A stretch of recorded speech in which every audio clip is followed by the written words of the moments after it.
live? Alright. I'm going to open this. Okay, hello everybody. Good morning. We're live right now. I don't know why I keep saying that. Anyway, we're gonna continue. Oh, we're at the end. Hey, I didn't know we were so close to the end. Okay. September 10th, 5:45, District Court, Defendant Lobby number 1. What is this incredibly overpowering sweet scent? It smells like flowers. Uncle Bad, is this it? Isn't that Detective Bad and Kay over there? It looks like she managed to escape the bailiff. Huh. No, that's not quite it. Too bad, but it's so pretty. Oh, they're helping, huh? I think you're still a bit too young to be wearing that. But since you found it, I guess I can let you keep it. What is that? Thanks, I'll treasure it anyways. Okay, so we get along rather well. Yeah. Oh, here, I've got something else for you. Yay, thank you, Uncle Bad. Earlier, I ate one of these with Gummy. Gummy? Oh, you mean Gumshoe? Gummy is... He was trying to be nice to me because I was going to get in trouble. And he got into trouble because he lied to protect me. I know he didn't kill Daddy. Yeah, he didn't. We already proved that. Wait, no, we didn't prove that, actually. Because it's still... We still don't know who could have actually killed the guy. Unless they use the windows. Don't cry. Faraday would be sad if he saw you crying. That's right. Wasn't that one of the promises? Not to cry? Never. Oh wait, no, they're not strangers. No. I'm not crying. Okay. Oh, it's the mister from before and the lady too. Don't you think it would be a good idea to go home for the time being? You're not involved in the investigation, so it's for the best if you do. Actually, I'm Uncle Bad's assistant. So I'm related to the investigation. Is that so, Detective Bad? Yeah, I guess. What? You were just scolding us like kids to not mess up the crime scene. And now you let this child run free? Why? People are free to investigate things outside of the actual crime scene. You also had a few things you want to look into. Got a problem with that? I don't have a problem with that, but I am curious as to what Mrs. Yu is looking into. Uncle Bad, I'm going to go look somewhere else now, okay? Alright, I'm counting on you. Oh, that's right. Hey, mister. Yes, what is it? I know Gummy really isn't the bad guy. I mean it. So please, find the real bad guy, okay? I won't forgive whoever did this, but in the absence of the perfect piece of testimony and evidence, there's no one else who could be the true culprit other than Detective Gumshoe. She wandered off while I was pondering. Okay. I think... Where is she? Who knows? And who cares? Could she be... Who cares? Could she be in here? No.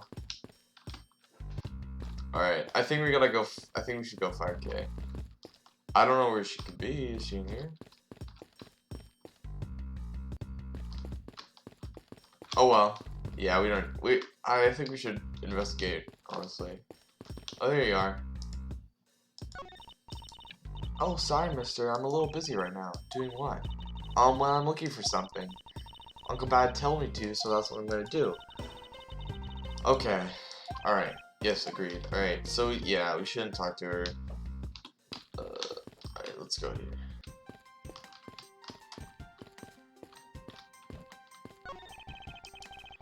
This television is the same model as the one in Defendant Lobby number 2. Looks like the two rooms are basically the same in terms of layout and supplies.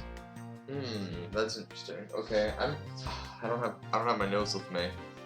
I'm gonna have to take intermission and get my notes. 1 second, guys.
Okay, I am back.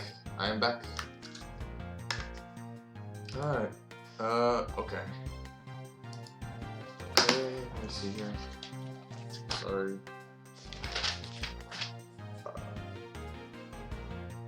Two defendant rooms are the same in terms of layout. Okay. Rooms.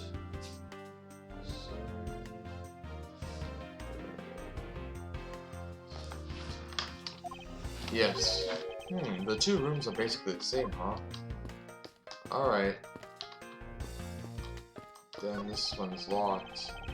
I can see down into the courthouse courtyard here. What is that mess supposed to be? It's like an optical illusion. What? I believe it's supposed to be postmodern design. Ah. More like thoughtlessness in design. I can't disagree there.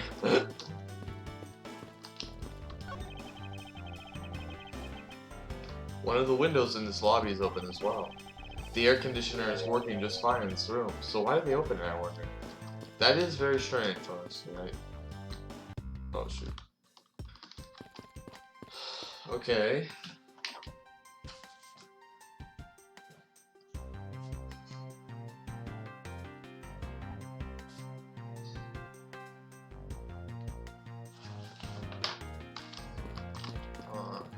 I'm gonna just sit on this table. One incredibly strong scent of herbal tea. I fear that more than being relaxing, this scent may make one a bit heaty instead. You put in a special request for that.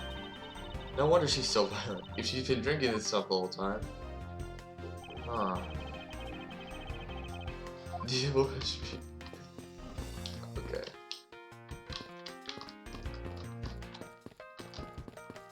I guess I'll talk to Mr. Bad. Good morning. Hey, what's up, Bubs? Good morning, man. Detective Bad, what exactly was Kay searching for? Nothing that concerns you, boy. Oh, and I suppose that has something to do with Kay? It does, because she's Faraday's daughter. Anyway, hurry up and get to the point. I don't have time to waste. Okay. It sounds like you'd rather be left alone. Alright. I don't have anything to say to you. Be that as it may, we still have questions that need answered to. Now then, first of all, what is the overpowering smell that is permeating this room? Upon entering this room, I thought I was going to suffocate. I'm guessing that's the tea, right? Oh, it's that ultra-strong perfume Yer wears. She spilled some of it. I was having a bad time of it myself. I didn't think twice I'd open the window, but that smell's still here. Perfume, huh? So sweet scent in the air, it's perfume. Well, it's giving off quite a stench. I bet some cheap no-name brand. She said it's a famous brand from overseas. Oh. It's a knockoff. Yes, definitely a knockoff. No disrespect, but she forced one of those bottles on me. Okay, one second. I'm not sure how I should set the game volume to make it so you can still hear me. Alright, I think that's good. Here, little girl, you can have it. I was born for a much more expensive and refined perfume. However, seeing as how you should just happen to have a spare, I suppose I'll take it. Miles Edgeworth, you will hold on to this bottle without fail. Why can't she ever be honest about her wants? Okay. So now we have the perfume Mrs. Yu wears. Just fantastic. Is that all you wanted to talk about? If so, I'm going back to investigating. Actually, I still have a few other things I wish to inquire about. Alright, during the recess. So you're in this room the entire recess? Like I said, I made a call to the precinct to get that big lug down here. But other than that, I was waiting for the recess to end in here. Oh. At least your story is consistent. Earlier you said you were in this lobby with Mrs. Yu. Yeah, I ran into her in the hallway. She said she wanted to talk to me about something, so we came in here. Then what you're saying is that until Gumshoe's arrival, you and Mrs. Yu were in two different locations? Oh ho. That's very interesting.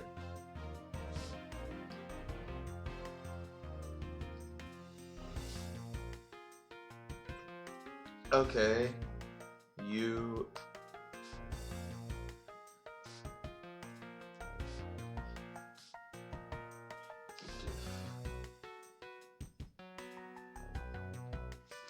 Okay.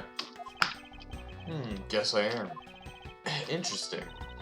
Speaking of that lawyer, she seems to have a great dislike for you. Oof. Let's see, Mrs. Yu is the sister of the victim of the KG-8 incident. Yeah?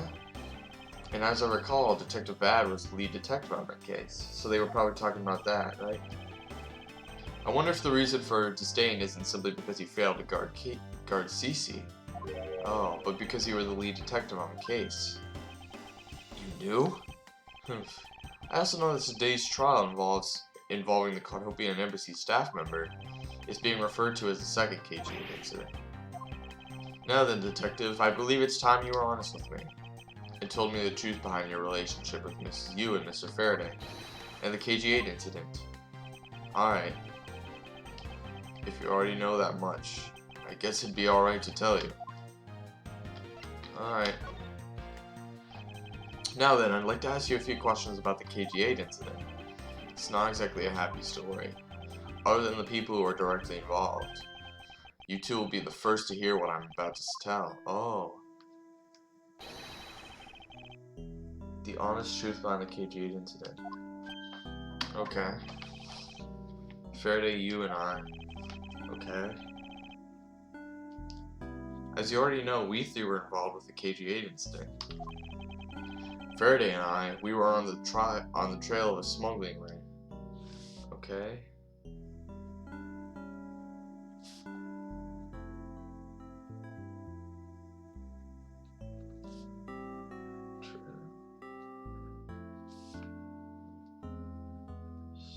Smuggling ring.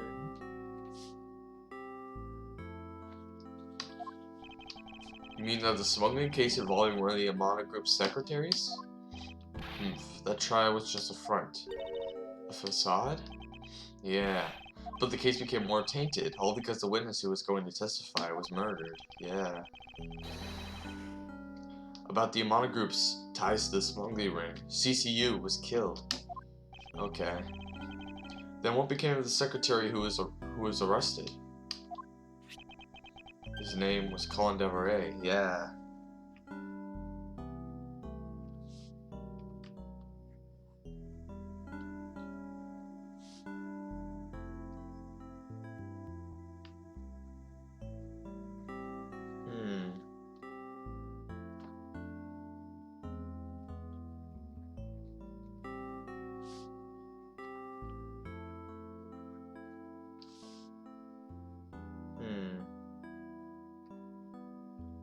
Okay.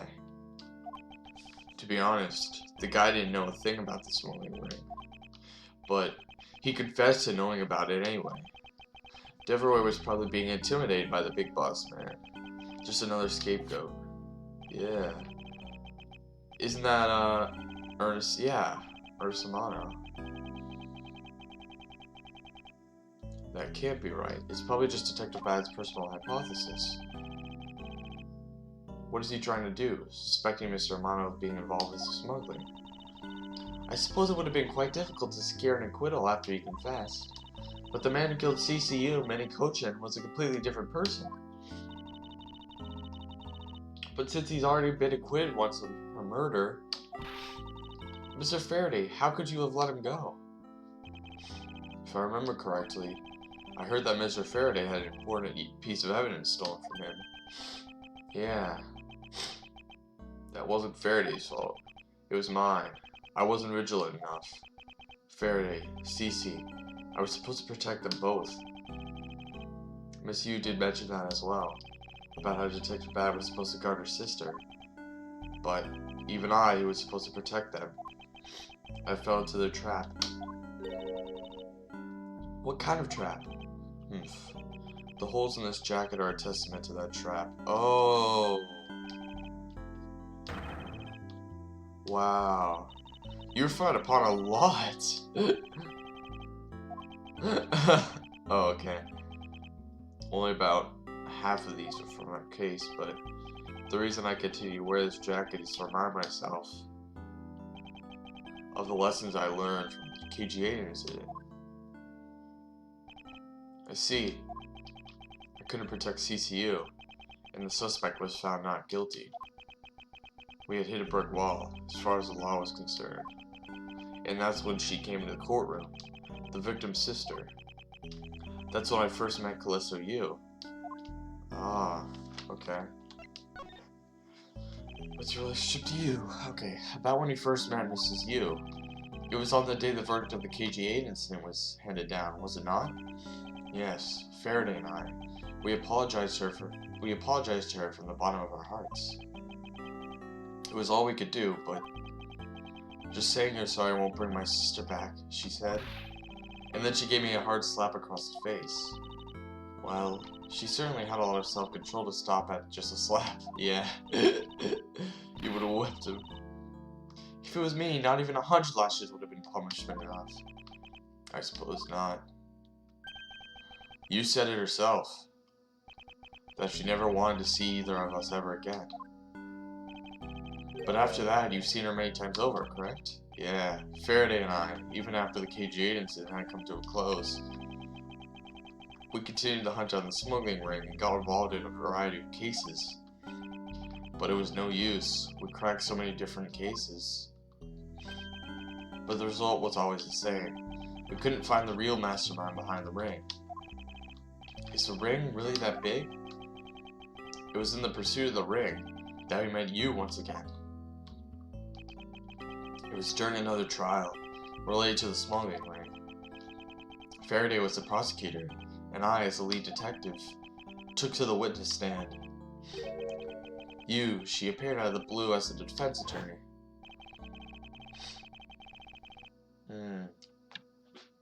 Her client was related to the smuggling ring, and she was defending them?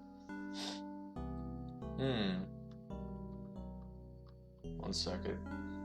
I'm confused here. Huh, okay. Yeah. Yu was pursuing the ring as best she could as a lawyer. I think she defended Rel this time, for the same reason. Come to think of it, Miss Yu did say something to the same effect. Oh, so she's defending them so that she can find the truth about them, huh? She's...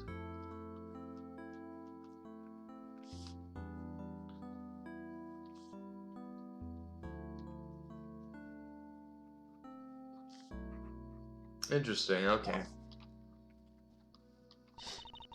I have my own agenda. I'm still on the hunt for leads regarding the KG8 incident, alright?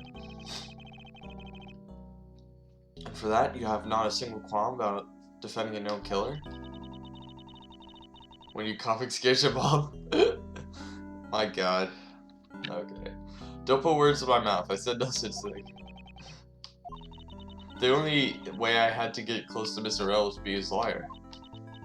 I had no intention of covering for him, ever. So don't you dare suggest I was going to. It doesn't matter what his reason is. Helping a criminal is just despicable. You're so naive, little girl. Huh. I could have stolen this lollipop from you, that's how naive you are. How dare you insult the daughter of Von Karma? Just like us, you felt that she had hit the limit of what the law could do. That's all. The law is merely a tool. There's no limit to it, only the skill of the craftsman. You two are still too young, but one day you'll know what I mean. But enough sidetracking. What matters is that we met you again, in pursuit of the smuggling ring. That's all. Alright. What's your relation to Faraday? So what was your relation to Mr. Faraday? Yeah. You even seem to know Kay very well. Brian Faraday. I met him when he was a rookie prosecutor, known him ever since. And Kay, I've known her since the day she was born. Wow. Faraday and I, we cracked quite a few cases together. But you two seem to have made no progress at all in the Yatagarasu case. Did we touch a nerve? Yeah. I only have one thing to say to you. No one knew more about the Yatagarasu than me and Faraday. Oh, okay. So yeah, they were. I remember they were leading the Yatagarasu case.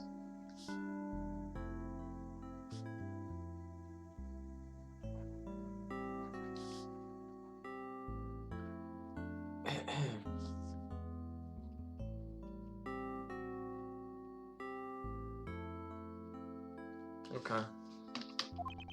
That's why I was called upon to testify in today's trial, to prove that Rel was not the real Yatagarasu, which I would have done if he hadn't turned around and accused Faraday. After the accusation, I was asked to testify, but this time, to prove or disprove the accusation. But I guess I won't be doing that either. Oh, okay.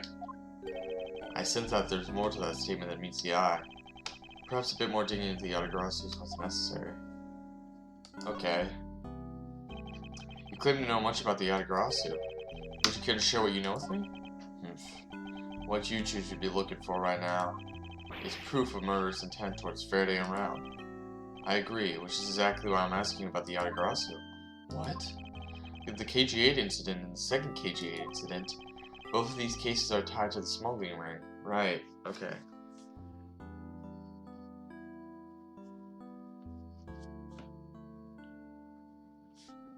KG8 in September 8th are tied into smuggling ring. Okay. Hey, remember how I was waiting for the Simpson title? It's at 58. Hey, that's progress at least. That's progress. In both of these cases, the witness who is about to testify to the witness who was to testify about the ring was murdered. However, there is one point in which they differ, and that is the presence of, or absence of, the great thief Yatagarasu. Mr. Rel claimed to be the Yatagarasu. However, in the middle of the trial, he suddenly declared Mr. Faraday to be the real Yatagarasu. Then during the recess, they were both killed. Don't you find that to be the least bit odd?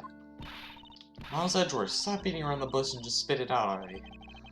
I believe that there must be some reason that the two men suspected of the Yatagarasu were both killed at the same time. A reason? Huh. And so, in order to catch Mr. Faraday and Mr. Rel's cold-blooded killer, I feel that I need to learn as much as I can. Right? Yeah. I feel like I need to learn as much as I can about the Yatagarasu. If it will help you solve this case. Alright, let's hear about it, man. Then I'll tell you the reason why we've never caught the Yatagarasu. What was that sudden outburst for? You almost made me whip you by accident. Okay. He still accidentally whipped me accidentally. There are three main reasons why the Yatagarasu will always be one step ahead. Okay.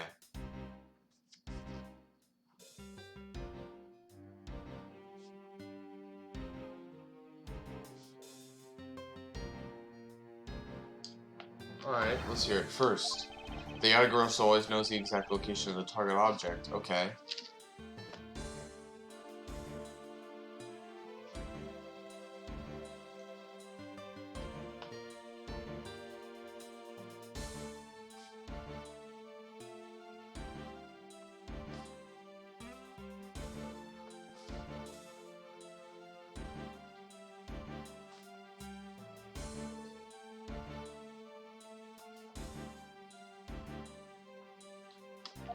Second, the Yatagarasu always knows exactly how to disarm the security system. Okay.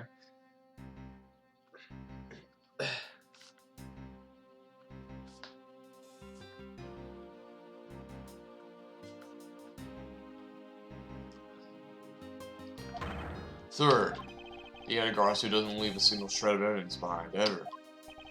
I see. So those are the Yatagarasu's special traits. Sounds like an incredibly elusive thief.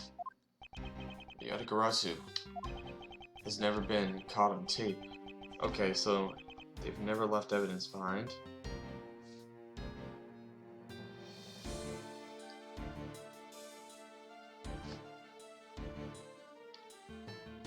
Never tries to draw anyone's attention.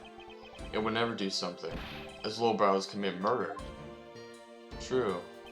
They're a gentleman thief, huh? That's how I know that Rel wasn't the real Yatagarasu right away. But you can't use that sort of logic on its own to prove that he wasn't. Listen, little girl, I'm not done talking yet. What's different about this time was that evidence related to the smuggling ring was sent to the police. Oh, okay.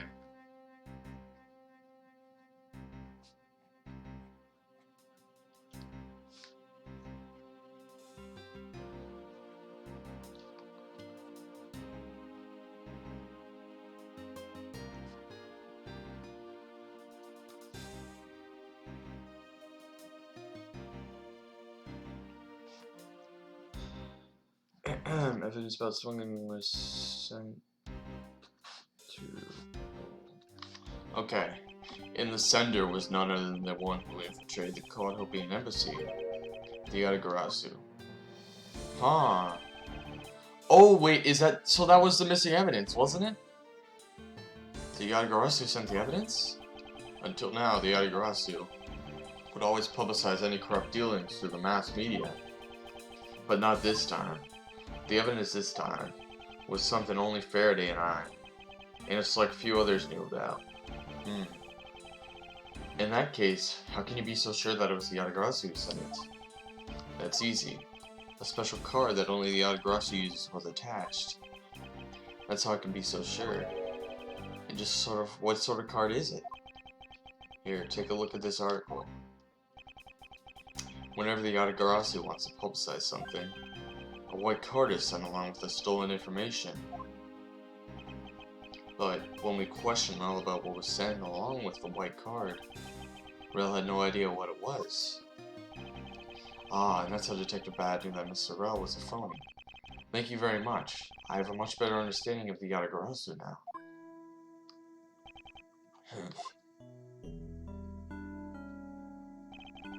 Excuse me, Mr. Edgeworth. Yes? His Honor would like to transfer the evidence from today's trial over to you. So if you could please head over to the courtroom, it'd be much appreciated, sir. Understood, I'll be there shortly. Okay, Detective Bad. What does the law mean to you? Wow. Finding the answer to that question is the only reason I'm still alive. Oh. Awesome. I became a prosecutor to find the answer to that question myself, and to play a part in ensuring that all criminals everywhere are found guilty. September 10th, District Court, Courtroom number 3. Oh, it's you, Mr. Edgeworth. It appears that His Honor is still a bit spirited. For the first time today, I experienced what it's like to stand at the witness stand. I now have a greater appreciation for just how hard it is to give testimony. Well, there's no reason for you to be all depressed about it, Your Honor. As a judge, no one expects you to think about anything other than the verdict. Francisco, there's no need to further depress His Honor. But I'm not trying to, Miles. Your Honor. Your Honor, I've come to collect the evidence that was about to be transferred to me. Your Honor, the evidence. Your Honor. Oh, you. Yes, can I help you? I look to collect the evidence now, sir. Your Honor, do you think you can stay focused long enough to at least do your job? Yes, I'm sorry. And I would accept that the defense attorney has yet not arrived. She was busy with all the investigation. So let's keep this brief, shall we? Very well. In that case, please confirm that all the pieces of the evidence are present. Yeah. Furthermore, the evidence that was used in the murders of Mr. Faraday and Mr. Rel are also included, so please go ahead and use them in your investigation into their case. Understood, Your Honor. The pieces of evidence that were used in the murder of these two men.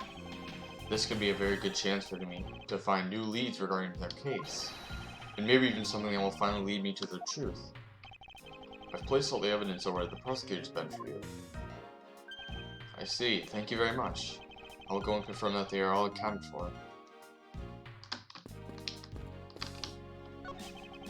So this is the evidence related to today's Kotopian embassy trial for Mr. Faraday's bag. You mean that the evidence bag that was on the table in lobby number 2, right? Yes, finally we can now take a look at the evidence itself and not just data about them. Let's be sure to thoroughly examine them while we have the time. Agreed, I want to take a look at all the evidence from the embassy murder too. And why is that? Because I still don't fully understand what today's trial is about. Don't pull your crop at me just because you don't know something. Wow. Yo, man. Wow. Someone is still sorry about not being picked by Mr. Benkama. Okay. It's also real to see the knife up close. Slave the knife, the gun in the envelope. And what's this organizer? Okay, this might be the autopsy, right? The updated autopsy? They found Mr. Faraday's... Oh, okay. They found Mr. Faraday's personal organizer inside that evidence bag of his. Detective Bad requested to be passed along to you. He said it would help the investigation. Detective Bad said that? What a strange stroke of luck. We'll never look a gift horse in the mouth. We might as well flip through it too. I won't rest until it's alright. Alright, let me see. Well, I wasn't even afforded the opportunity to skim it. Wow. I suppose I should explain it to you then. Yes, you should. Perfectly and in its entirety, if you please. Okay. On the night of September 8th, an embassy staff member was killed in front of the embassy.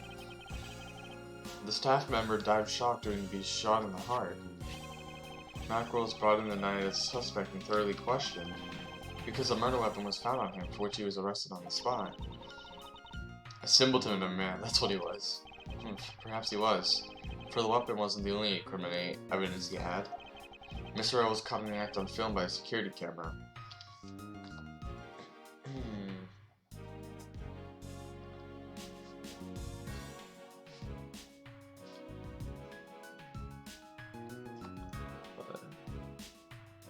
So this is a very straightforward case, huh?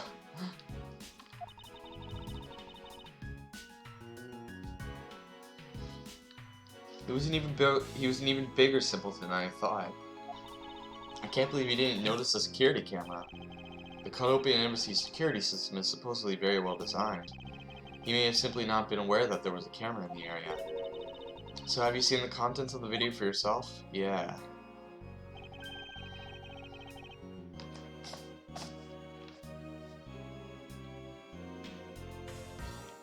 Yes, the surveillance video that the security camera took was played during the trial by Mr. Faraday. It's clear as day.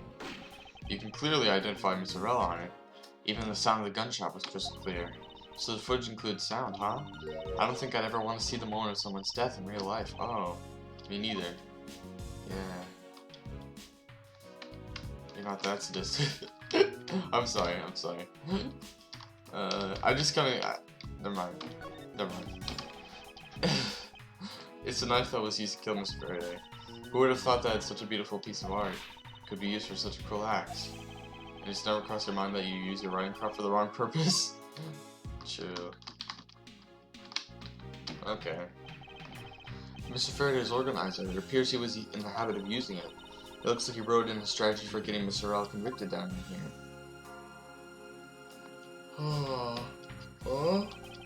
It appears that Mr. Faraday honestly believed that Mr. Rell was the killer in this case. It would also appear that he had proof that Mr. Rell was not the aggressor. And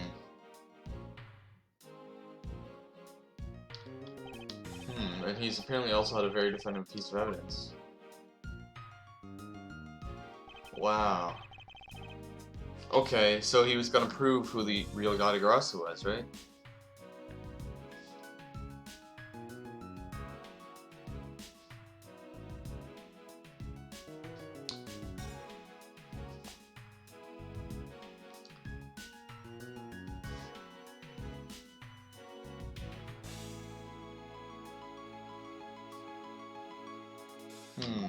To discredit any claim that Mr. Rell may have made about being the real Yatagarasu. And he had a way to prove that Mr. Rell was a guilty party in the embassy murder. This organizer is clues straight from Mr. Faraday. I'll have to take my time and give it a thorough read later. Okay. Look, there's a picture stuck between these pages here. It appears to be a key. Oh. And a rather ornate one at that. Just look at the design on the handle. Craftsmanship is superb. Could this be the Yatagarasu's key from Mr. Faraday mentioned in his organizer? The Yatagarasu's key? Detective Bad said something earlier. What's different about this time was that evidence related to the smuggling ring was sent to the police. And the sender was none other than the one who had infiltrated the Kotopian embassy, the Yatagarasu. The Yatagarasu sent the evidence? Until now, the Yatagarasu would always publicize any corrupt dealings through the mass media. But not this time. The evidence this time was something only Faraday and I, and a select few others knew about. Mr. Faraday must have been trying to keep the secret key safe. As a prosecutor on both the Yatagarasu and smuggling ring cases, that's to be expected. That's odd. What is it? Mr. Faraday didn't mention anything about a knife in his organizer. That certainly is odd. That weapon that was used to kill the Kotopian staff member was the gun. But if that's the case, then what is the knife doing there, right? Why would Faraday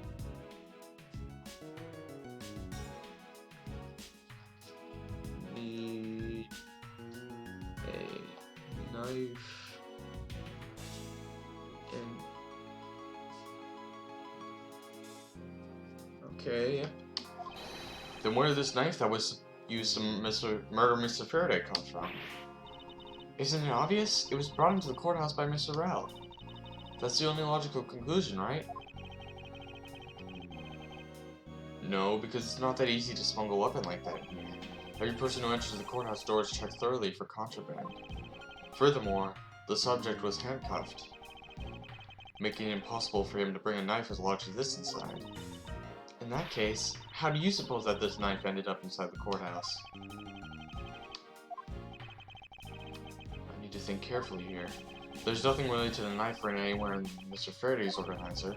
However, it is a fact that this knife came from Mr. Faraday's evidence bag. Conversely, there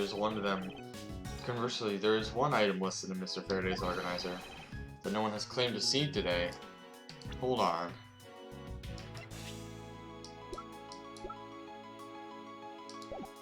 Hold on.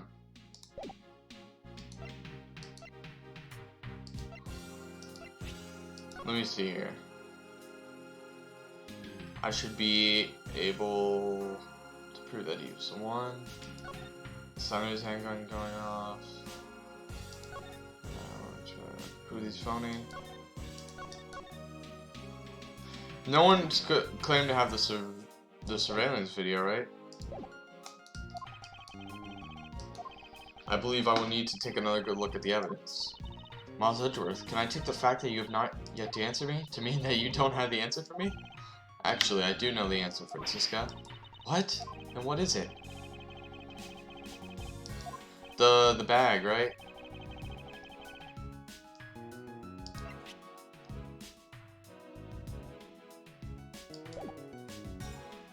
Wait a second.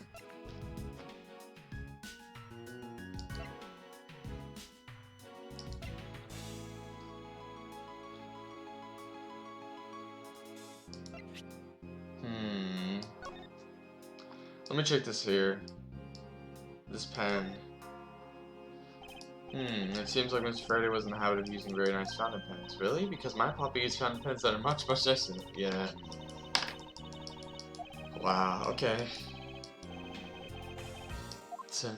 I'm just looking.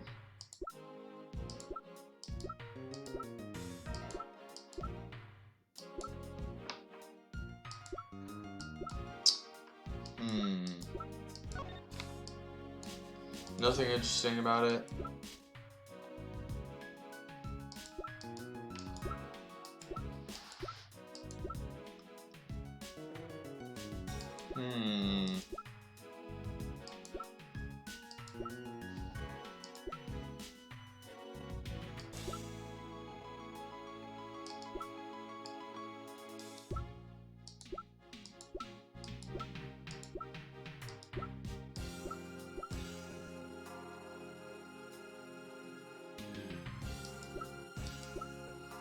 Man, this is difficult.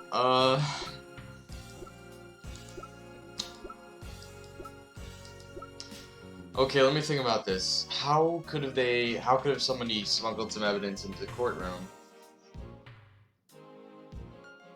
and said it was evidence?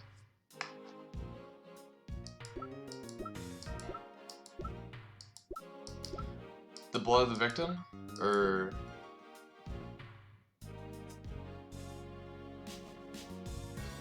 Or it could have been smuggled through Mrs. Yoop's perfume.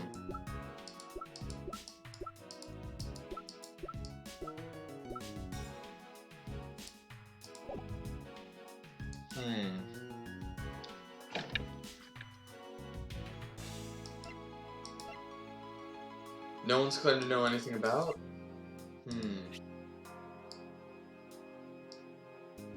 Hey, the Yatagarasu key, look at this, look at this. It has the same pattern as it does on the knife.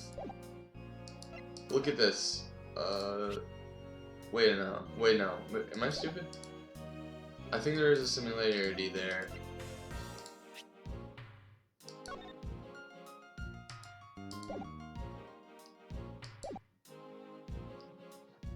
Maybe.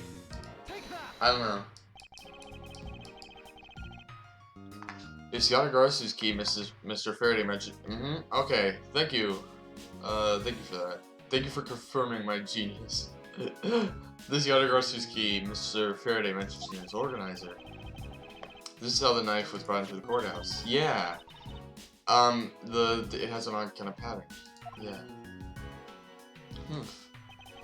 You just need to look a bit closer, Francisca, to see what I mean. Don't the color and the ornamentation of the key, this key handle remind you of anything? Oh, that is true. They could have switched the thing. They could have taken the key out and then put the blade in. Very good. Both the Yatagarasu's key in this photo and the murderer's knife have a very unique design on their handles. Furthermore, even though Mr. Faraday mentions the Yatagarasu's key, the only object we found at the crime scene was the knife. Right. You don't seriously mean to say? It appears that you finally caught up. Hold on. We only found the knife at the crime scene.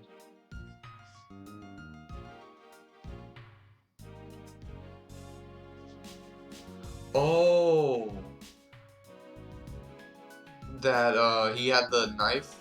He was gonna pull out the Yatagarasu's key, but he found the knife instead. And yes, I do mean to say that these two pieces are in fact one and the same. But that's impossible. Even if that is what you believe, we shall still investigate this possibility. Then let's examine this knife in a little more detail. Okay.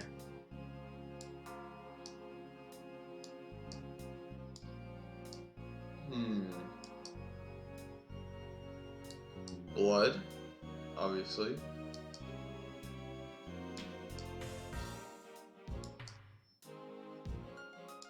Okay, let's examine the blade first of all. We should probably take it out.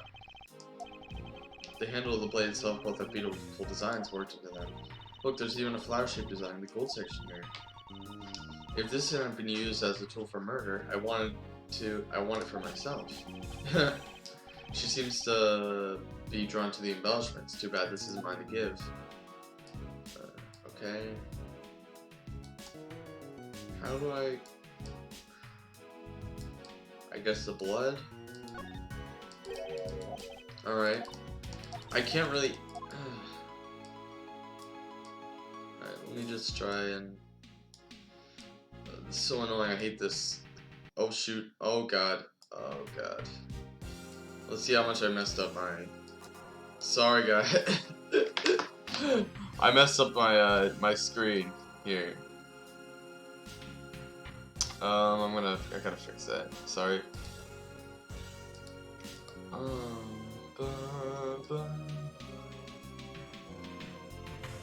Wow, okay. Can you look at the very end of the handle? That's what I was trying to do before my screen got messed up. Okay. Yeah, I'll try to look at the end of the handle. I think I already did that, maybe? I don't remember there being anything about that. Hold on. I just want to make sure my screen's okay.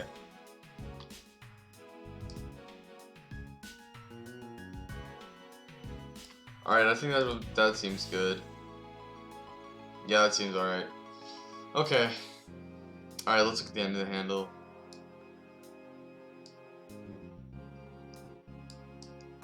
Yeah, okay, thank you for that, the Bubs.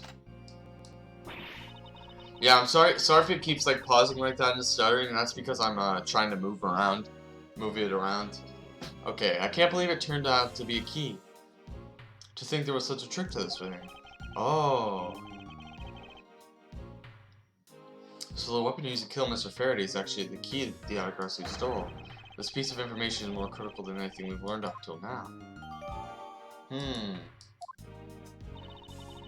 Frankly, I'm shocked. You're good? Thank you. Thank you. I just want to make sure. Okay, Mr. Faraday only mentioned the key aspect of this piece of evidence in its organizer. It's possible that even he had no idea that this key was hiding a knife blade inside. But if that's true, then only someone who knew about the key to the knife trick could have killed Mr. Faraday. Even among law enforcement, this key was top secret. Hold on, let me see here. I want to see this again. This Autograssi key. I wasn't really paying attention whenever it switched. I want to see how it does it. Autograssi key. Oh, I can't check it. Never mind.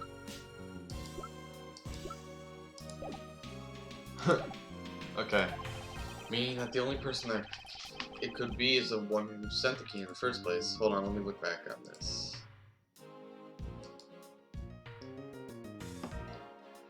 I just want to see how the key gets turned into a... I mean, I want to see how the blade gets turned into a key. Because I wasn't really looking. Alright, let me see here. Oh, okay, I get it now. I get it now.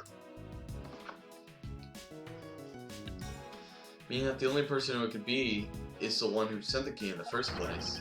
The great thief Yatagarasu. Oh! Yo, so the Yatagarasu planned the murder? We found the murderer. It's the Yatagarasu.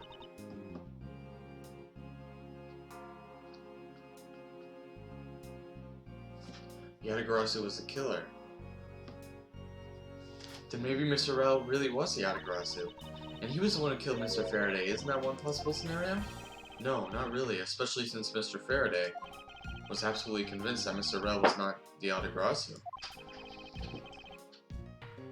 Besides, Detective Bad said earlier, but when we questioned Rel about what was sent along with the white card, Rel had no idea what it was. Okay, so... Rel had no idea about the evidence sent.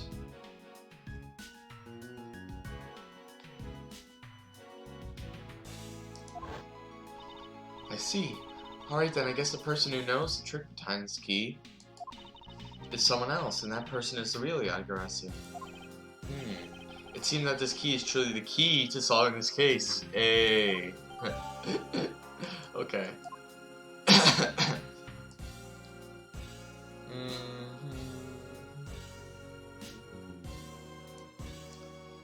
I don't think there's anything we haven't looked at.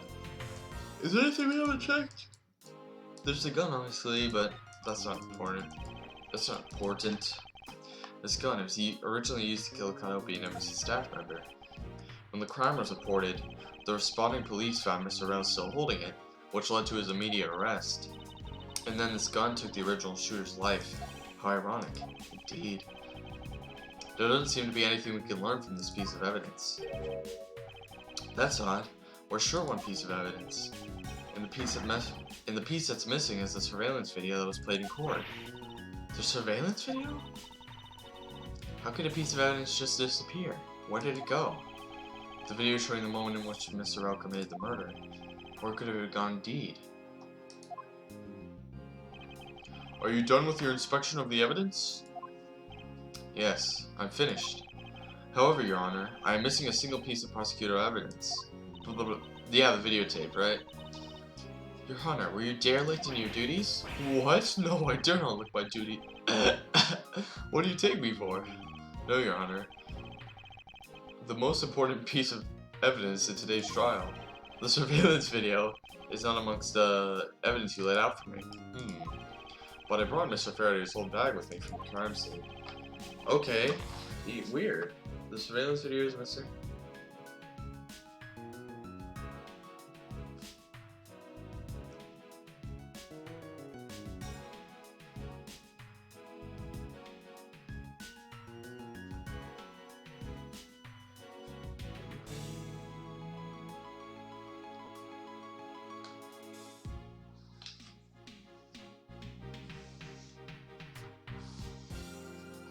Okay.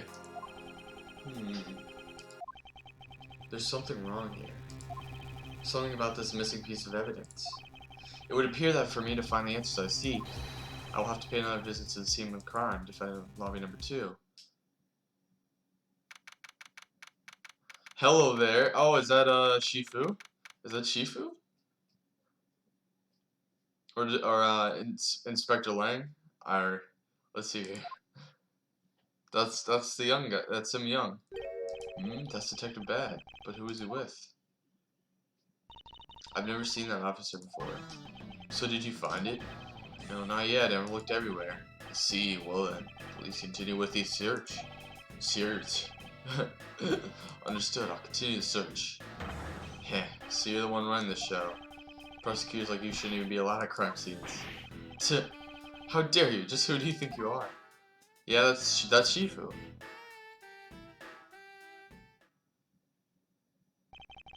What was that all about? And who is that man just now? Whoever he was, I've never seen a more impudent officer all my life.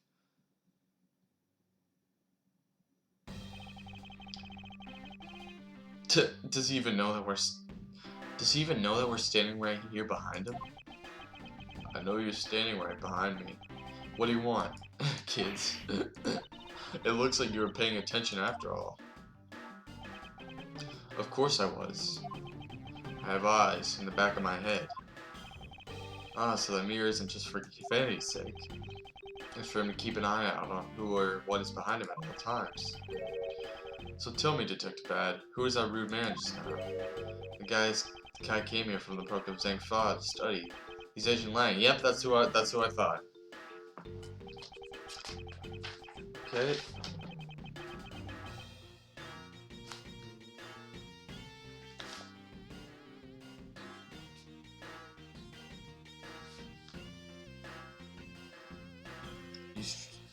He's trying everything he can to revive the lost son of his family. He's traveling the world to study different philosophies of detainment from scratch.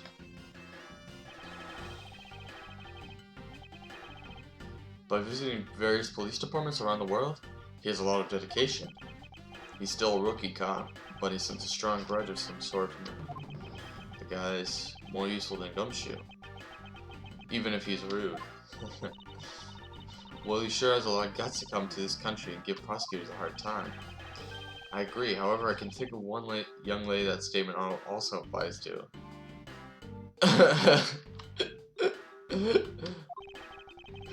Anyway, what was that agent looking for, Detective Bad? Earlier, that little girl was peeking around lobby number 1 as well. Like I said before, it's got nothing to do with the two of you. I highly doubt that it's nothing to do with me. Fine, if this is a game I must play, then I will take the opportunity. Alright.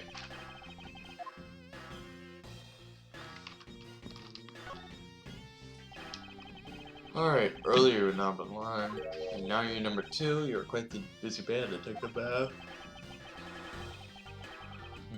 Multiple returns to the crime scene brings about success.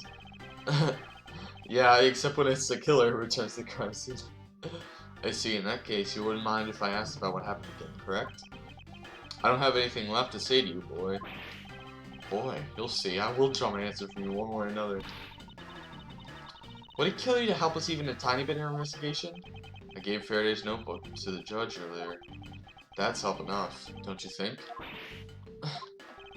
Please, we're asking you just for a little bit more of your cooperation. Don't push me, kid. Alright, time of the murder. I'd like to test once again about what happened here at the time of the crime. I refuse to answer. Alright, we're gonna have to push it out of you, huh?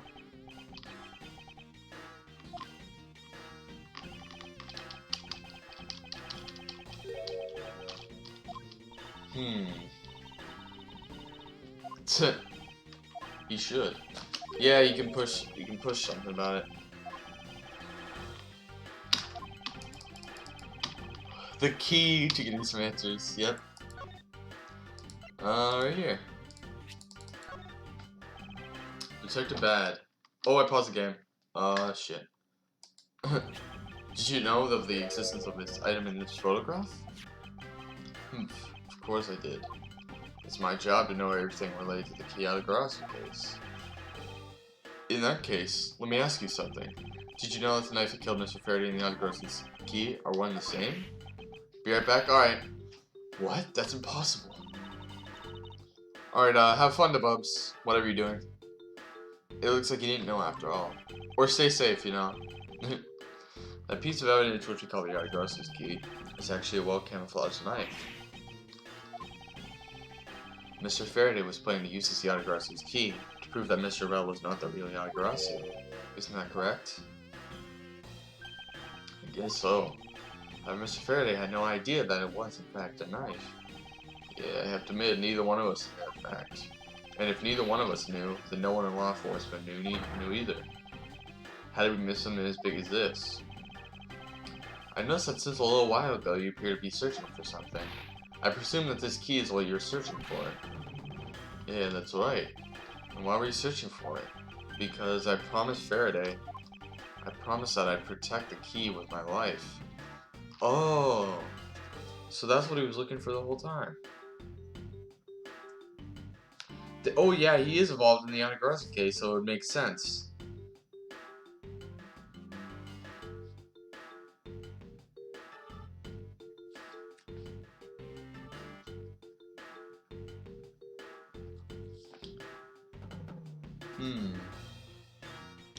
So this key is going to be the key to this case, I guess. I promised I'd protect that key with my life, but after he was killed, the key disappeared from Faraday's evidence bag. Who would have thought that the key is what took Faraday's life? Detective Bad. So that we may find the truth, please testify for me once more. Alright, but it doesn't matter how many times I tell you about what happened. Nothing will change. Alright, testify, baby. Let's testify. Oh, is he gonna, are we getting cross-examine him? No, okay. Detective Bad. I ask that you please testify once more about what happened in lobby number 2 and what you experienced in lobby number 1. My answer is still the same. And this is the last time I'm going to tell you to do this. That's fine, because I only need this one last time to clear everything up and find the truth behind this case. Alright, cross-examination, yep. Alright, Detective Bad's movements. I was in lobby number 1, talking with you. We were talking about some trivial things. I heard the gunshot right before the trial was about to reconvene. When we heard it, you and I immediately dashed out into the hallway together. I saw Gumshoe goofing around there, and then we all ran into the lobby number 2. It sounds like the exact same story you told us before. Indeed, however, I feel that we have yet to draw out all the information that we can. Okay. Was in lobby number 1 talking with you.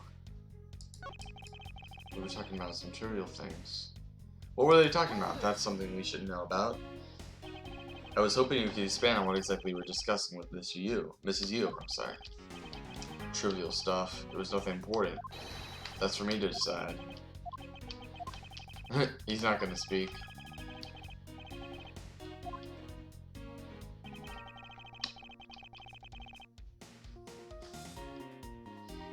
Yeah, okay.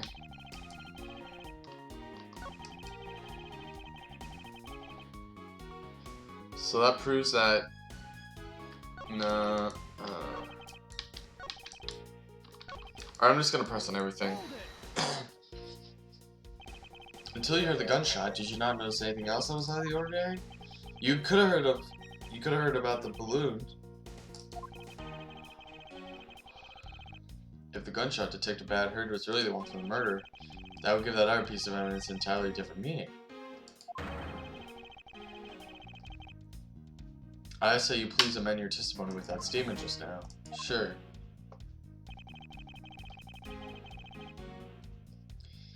You would have heard the balloon.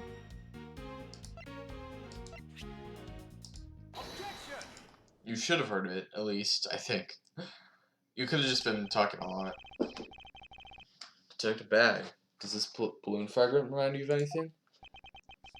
It's the same color as the one Kay was holding. Oh, so you knew about this girl's balloon. Yeah, I was sitting with her up in the gallery. During the recess, just before we split up, I filled that balloon out for her.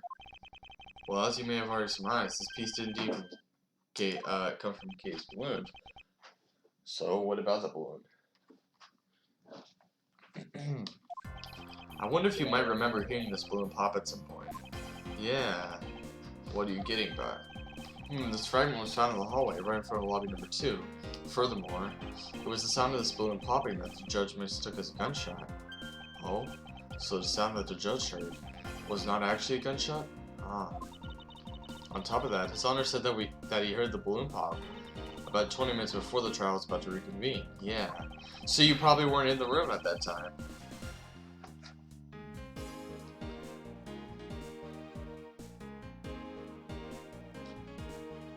It proves that he was somewhere else.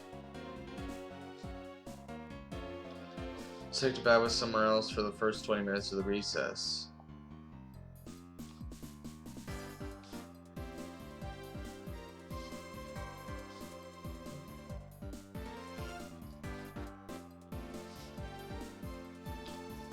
Which means that His Honor heard the balloon pop in the hallway when you were in lobby number 1, Detective Bad. And if you were in lobby number 1 at that time, you surely would have heard it. You were close enough that you should have heard the balloon popping as well. So? Well, don't give me a so. We just proved that there is a flaw in your testimony. The crackling of the truth is louder than the sound of your sweet naivety cracking. And since you kids don't seem to know, let me fill you in on something. Did you ever stop to think that the doors and walls of this place seem so rugged? That's because they were designed to keep secrets from being leaked. Oh. What is that supposed to mean? The doors and walls are super thick. The window panes are double layered. To top it all off, even the curtains are made of a special sound absorbing material.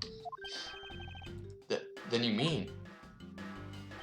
Since I was shut up inside lobby number 1, there was no way I could have heard that sound. No. I knew that's what he was going to say. And that means that Scruff's testimony is completely useless. If the ribs are soundproof, then of course he wouldn't have heard any side of a struggle. That's also why it's only natural that I didn't hear the balloon popping. Now do you get it, kids? I thought we were the ones supposed to be the ones finding flaws in his logic, not the other way around. The other way around?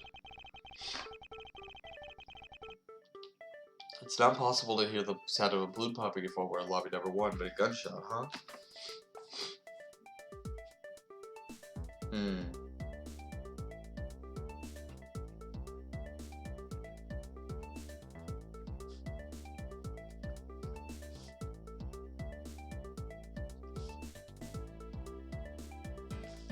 A flaw in his logic, right? You couldn't hear a balloon popping, right?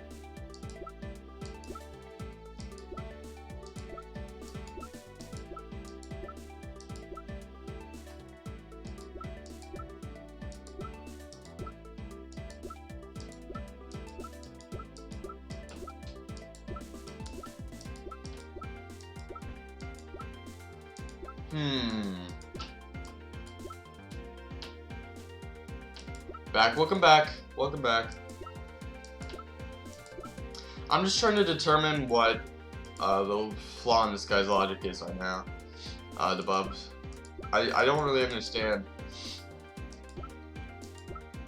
Like I'm not even there yet, but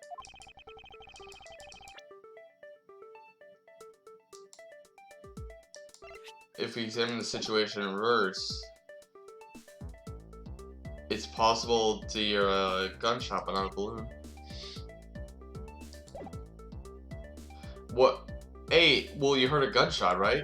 A person standing in the hallway should not be able to hear the real gunshot either, yeah. And yet, Detective Gumshoe claims to have heard it while he was standing in the hallway. Detective Bad. If that is the case, how exactly did you hear the gunshot? What do you mean, how? I just did. It would appear that you have yet to realize the contradiction of your own words.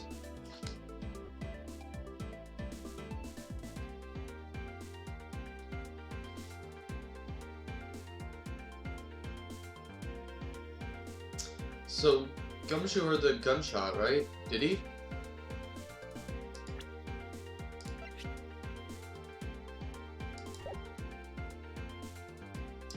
He wouldn't have heard the sound of a struggle, right? Oh, how so? If the rooms are as soundproof as you say they are, then how did the sound of the gunshot enter your ears? I see what you mean. I'm guessing more out of it from Faraday's murder than I had thought. Which means, what exactly, my uncle? Wait, Michael? Why did I call him Michael? Michael Edgeworth. Okay. Which means, what exactly, Miles? In the end, what does it all boil down to? It boils down to this. There must be a reason as to how Detective Bad and Gumshoe heard a gunshot that they theoretically couldn't have, if it was soundproof. Yeah. Wait, can it be? So they were shot from outside, right? It's that ultra-strong perfume used, where she spilled some of it.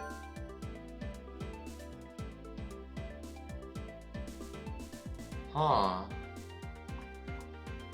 The window in lobby number 1 was open to allow the perfume Mrs. Yu smelled to dissipate. In the smell of the flowers, right? Gumshoe mentioned something about the smell of the flowers in the second window.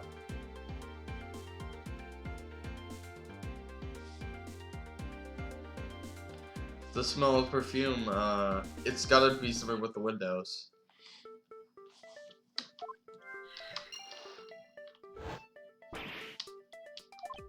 And way too noisy. Okay. Television was really loud.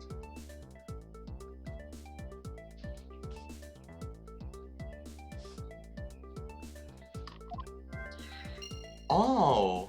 You heard it because the window was open, right? How could a piece of evidence just disappear? Where'd it go?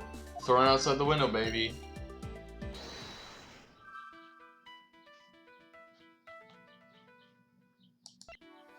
Oh! Oh!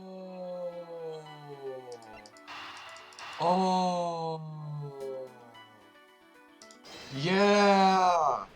I understand now! The gunshot that they heard wasn't from the murder, but it was from the TV. It's simply not possible for the killer to have escaped through barred windows, and yet the fragments of the perfume managed to escape from defendant lobby number 1. Of course, incorporeal things can move freely through these open barred windows. Alright. And very large television, the missing television. Yeah, it went into the television, right? Oh, shut up. Alright, that's fine. That's fine. Okay. The open windows, right? Oh, wait, no. The missing evidence went through the open window. Okay. What?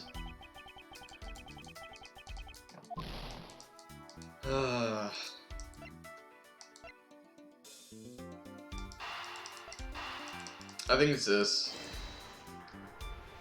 You can hear the television through the windows. Now then, what else besides the smell can go both in and out of the bar window? The answer is sound. So no matter how careful the killer was, if the windows were open, the jig would be up. And since the windows in both defendant lobby number 1 and the hallway were open, that explains how the sound of a gunshot could be heard in both locations. Huh.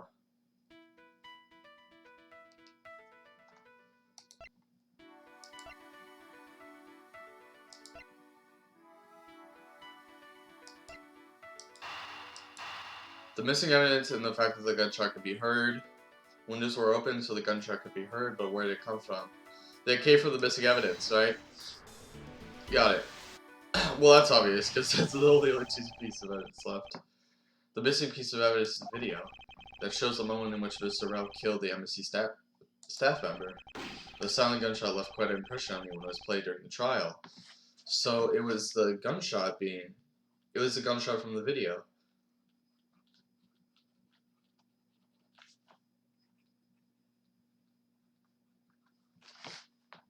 But in that case, how did Gumshoe hear it?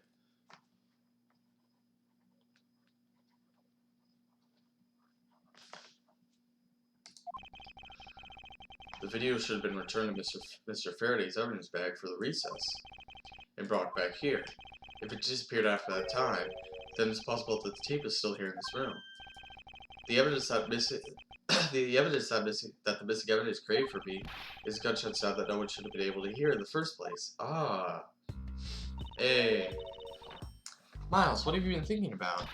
Stop wasting time thinking and let's start looking again. It's not a waste of time to think, for I figured out where we should look. And where would that be? I believe we should examine the television. The TV?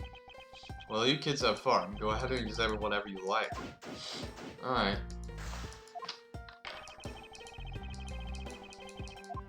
Alright, let's examine this.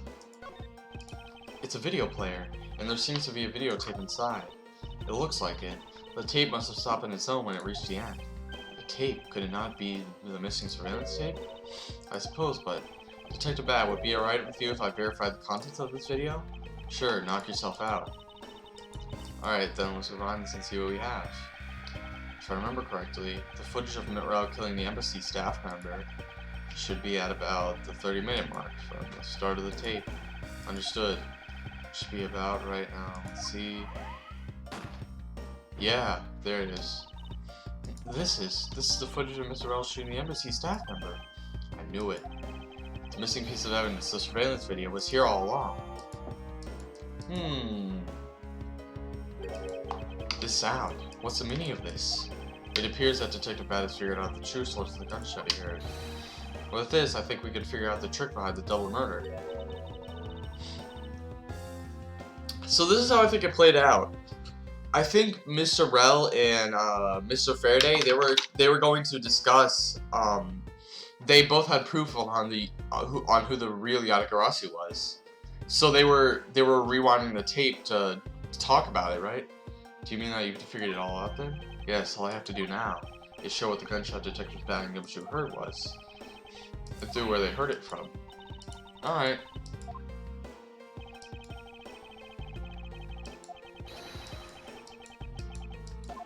Okay.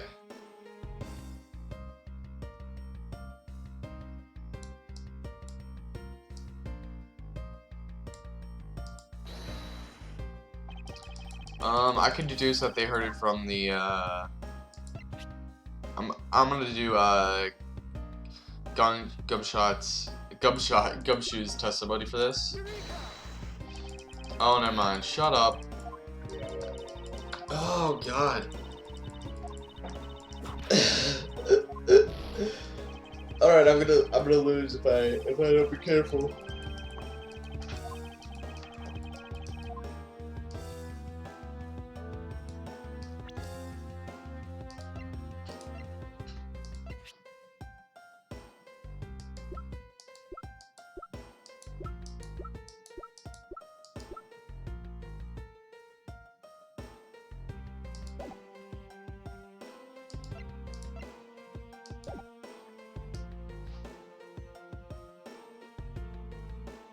Maybe it's the speakers?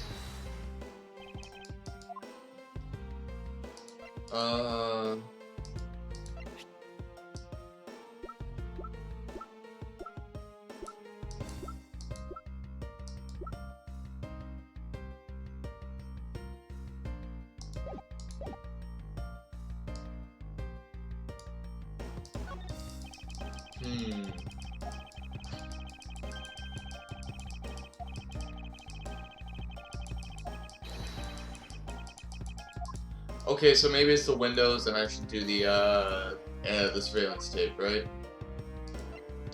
what the gunshot they heard was and where they heard it from? Yeah, okay. Alright. If the door and windows to the crime scene, namely this room that we're in, were closed, the killer could have used a gun and no one would have been the wiser. That's true. This courthouse does seem to be well designed for such a thing, as it were. However, what happened in reality was Detective Gumshoe, Detective Bad, and Mrs. Yu. All three of them heard the gunshot. Well, the windows in lobby number 1 and number 2 in the hallway were open, so naturally the people in those locations could hear it. But then why would the criminal open the window in the first place? To allow the gunshot to be heard, I suppose. Correct. That's the only logical conclusion we can draw from this. But why was that necessary in the first place? I want a real answer, Miles Edgeworth. I demand satisfaction. Very well. I believe that the killer wanted... Oh, shoot. What was it that the killer wanted to manipulate our perception of?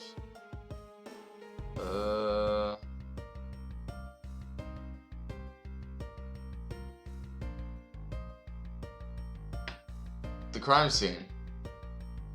I think that's... it's gotta be the crime scene.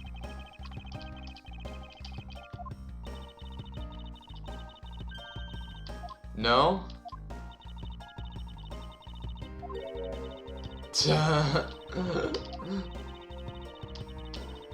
Okay, I think I got that wrong. Oh shoot, I paused the game. Alright, let me think very, very carefully about this.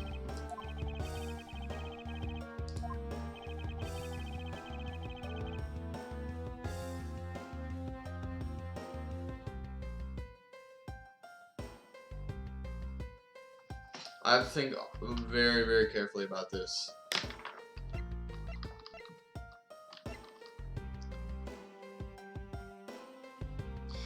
You know what? I'm not gonna lose. I might as well just look through a walkthrough.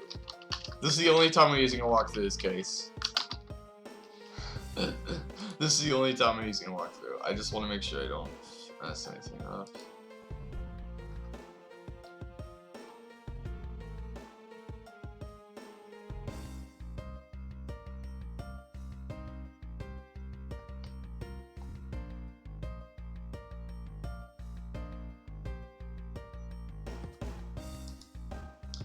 I suppose it is when the crime took place. It can't be the murder weapon, right? Yeah, alright. Well, I looked that up. I gotta admit, I use a walkthrough for that point. Okay. The killer wanted to fabricate the time of death to their precise wishes. I'm just gonna write down every time I use a walkthrough, so...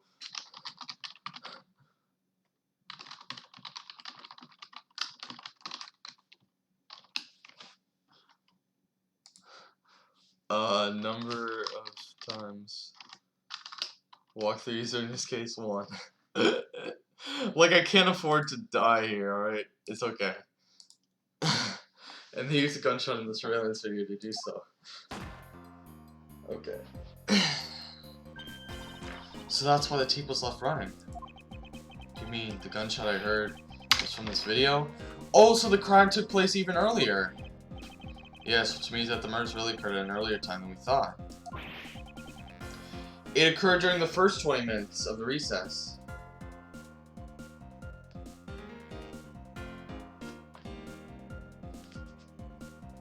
Yeah.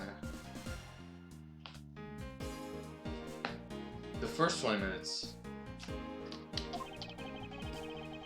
But before Detective Gumshoe was on guard duty. So I would have given a hint, but I was distracted looking for good Sims 4 mods.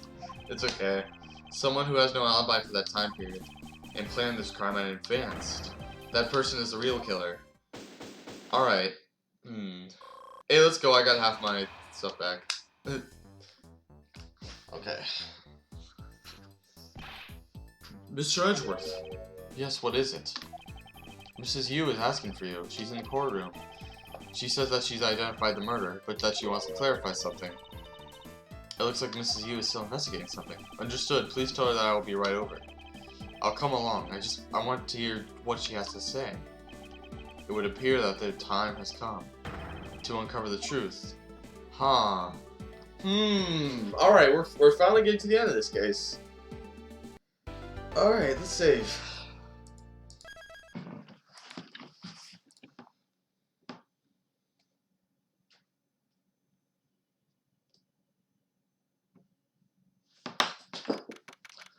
September 10th, 6:15 p.m. District Court number 3.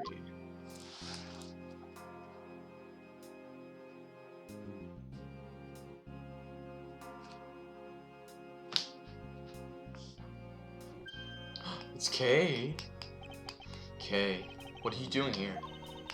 Oh, hello, mister. I'm still investigating. But the object you're looking for is already... Kay, don't mind him. Please continue with your investigation. Okay, you got it. Detective Bad, haven't we already found what you were looking for? If it means I can keep her in the dark just a little bit longer, any little task will do. Oh, you're more sympathetic than I thought. Alright.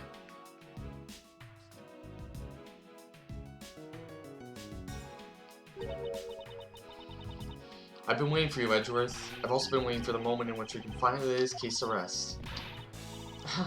The moment in which we could finally lay this case to rest? Wasn't that when you placed Detective Gumshoe under arrest?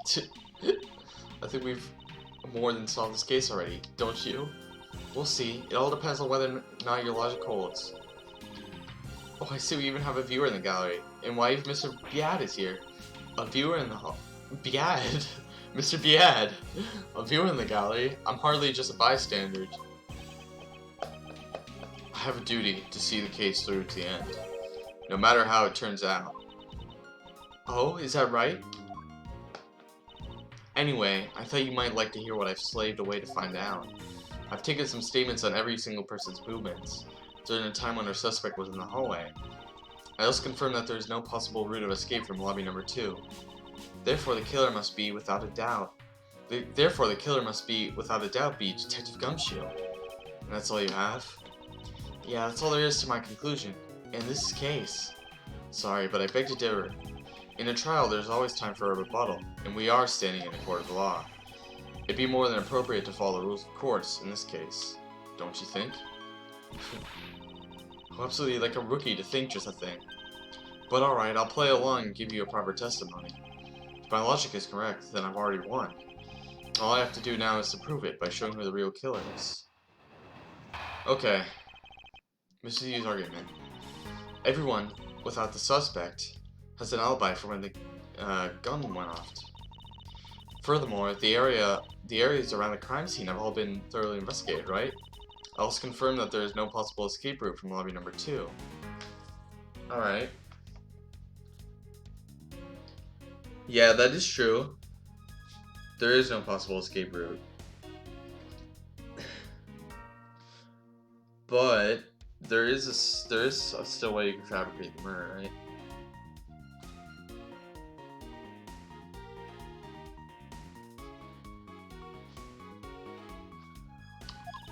Which leads us to one shakable conclusion that Detective Gumshoe is the killer.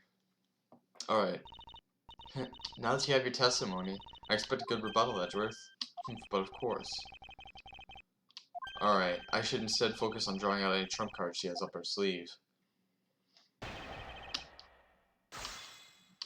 Alright. Everyone, sans the suspect, has an alibi for when the gun went off. Furthermore, the areas around the crime scene have already been thoroughly investigated, right?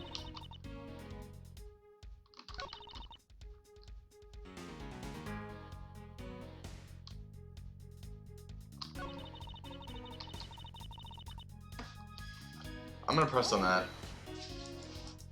Okay. Are you absolutely positive that there are no possible routes of escape? Of course I'm sure. Then why are you so certain? This is a courthouse, a place where criminals are about to be judged. If there were an escape route, I'm sure every criminal would be using it to escape. It's just common sense. Okay. I suggest you use a bit more of it in the future. Okay.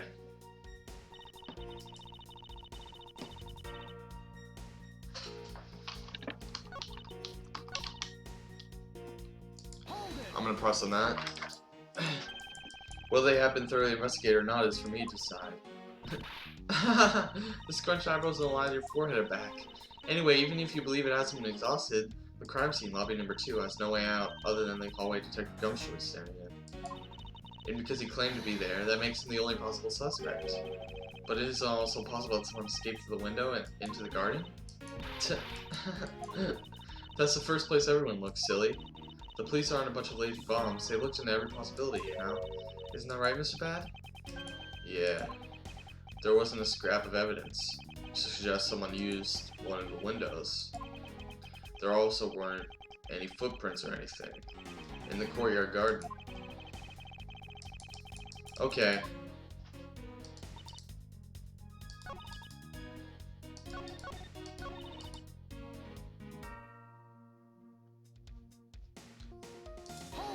I don't think that's true. I think Gumshoe does have an alibi. But I thought that Detective Gumshoe's alibi has already been proven. Are you joking, Edgeworth? I assure you, this is no joke. Look, I know you heard from the judge earlier. That the detective was in the hallway with Mr. Ferris. Yeah, Ferris. Yeah, that is correct. But see, that was 20 minutes before the real gunshot went off, right? No. Okay, that's where you're wrong.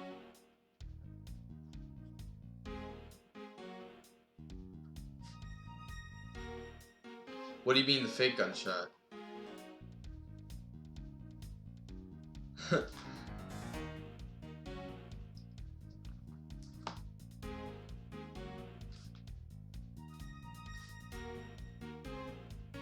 I think that's where she's wrong.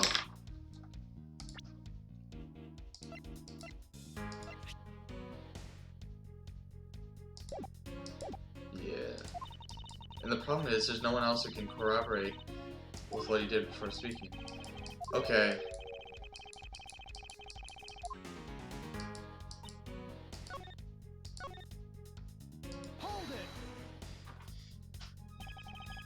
You may think it's unmistakable, but there are too many unanswered questions. For example, who was it that placed the gun in Mr. Faraday's hand? But you're the only one still wondering that. Huh. Right, let me see here.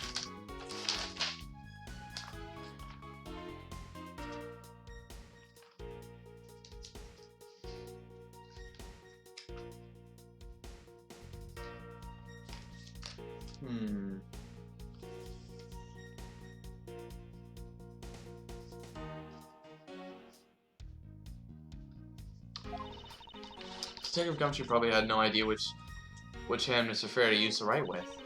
Even if you know someone, it doesn't mean you'll know which hand they write with, right? Yeah, okay.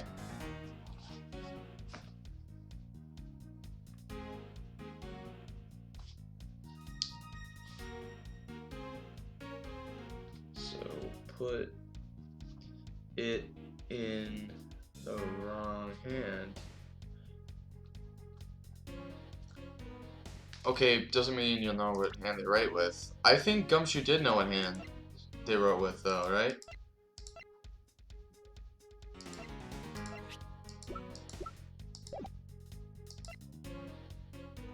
Where is it? Where's the bag? I mean, not the bag. The Promise Notebook? We don't have the Promise Notebook anymore, huh? Yeah. Okay.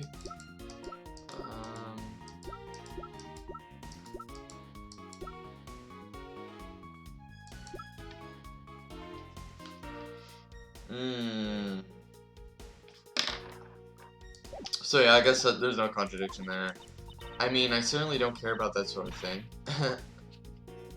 Really? There's a contradiction there.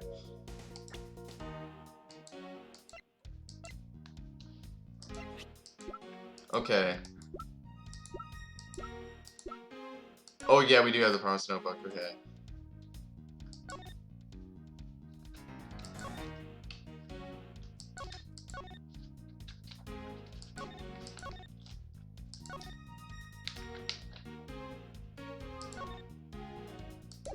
Okay.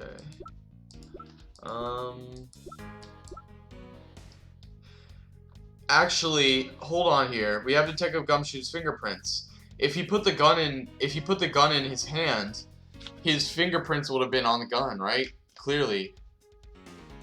They clearly would have been on the gun. Okay, I'm not about to let her get a rise out of me with such a flippant statement. I suppose we've really reached the end now. I already have my trump card ready. All that remains is to play it. But before I do, I think I should inquire into a little something about our argument.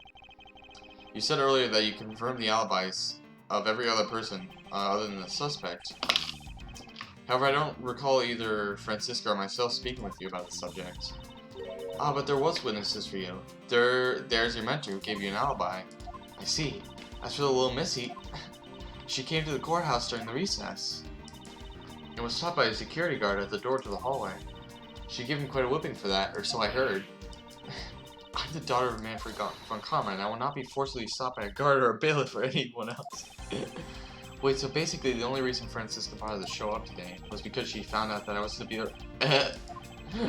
By the way, Mrs. Yu, what about everyone's alibis before Detective Gumshoe was assigned guard duty? What about them? Have you looked into what people were doing in that span of time? Yeah.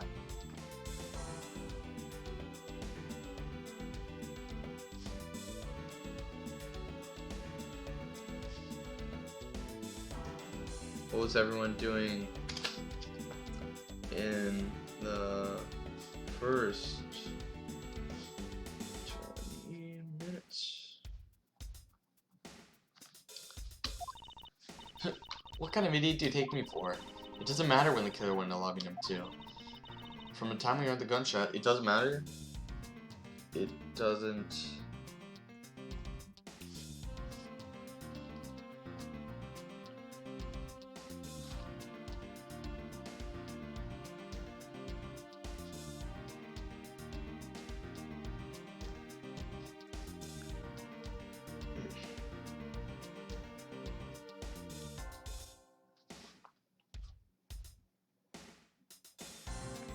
Contradiction if he was eating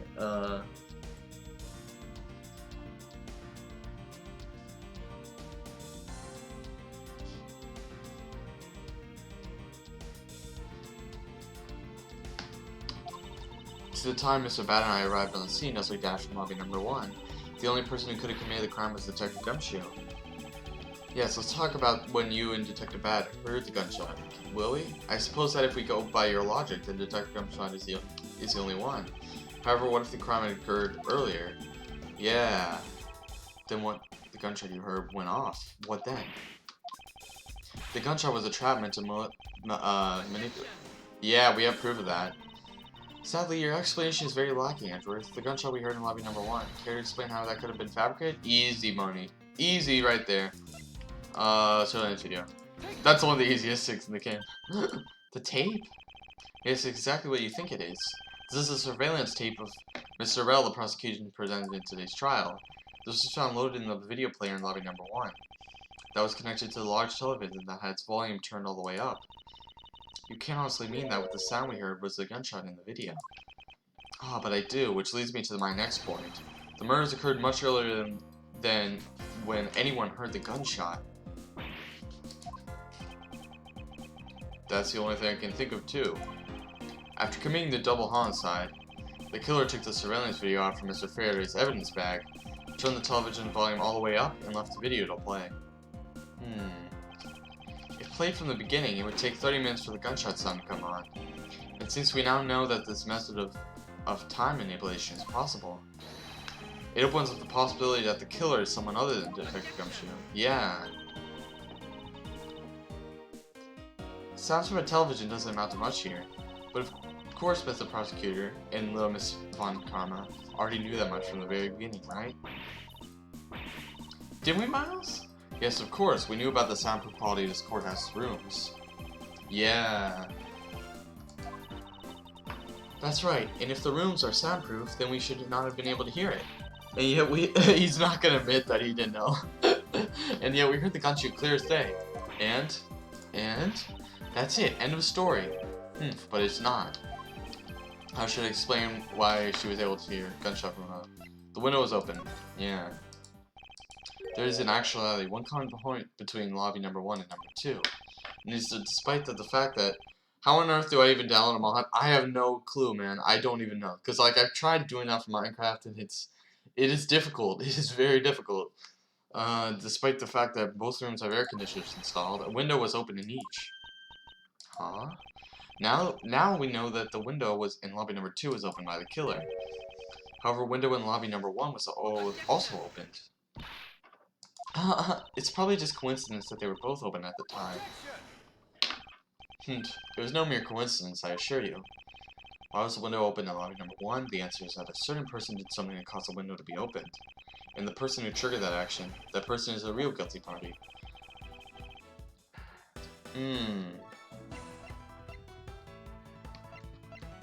Obviously Manny Kojin, no, I'm just joking.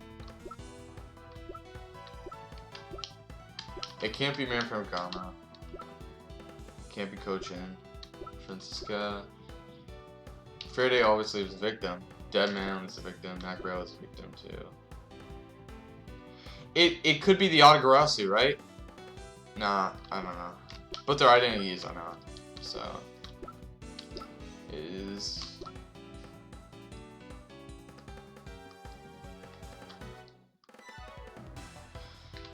Traces of your perfume were found, right? It makes sense for her. Traces of her perfume was found. Miss Callisto Yu, I hereby formally indict you of the murder of Mr. Fairway and Mr. Rel. What? You indict me? Are you serious, Miles? Why do you think she is a killer? I don't understand her motive just yet. Okay, here we go. I think...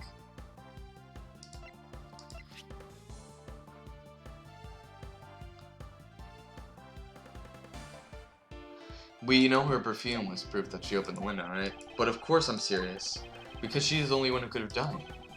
Well, Mr. Yu, do you still feel like laughing now? I'm gonna think here. Why couldn't have Mr. Bad done it?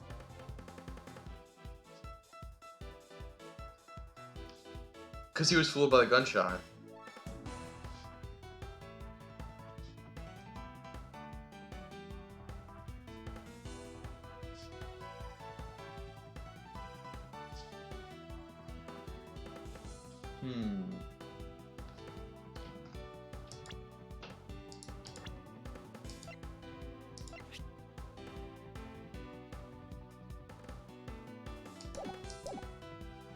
Do you feel like laughing now?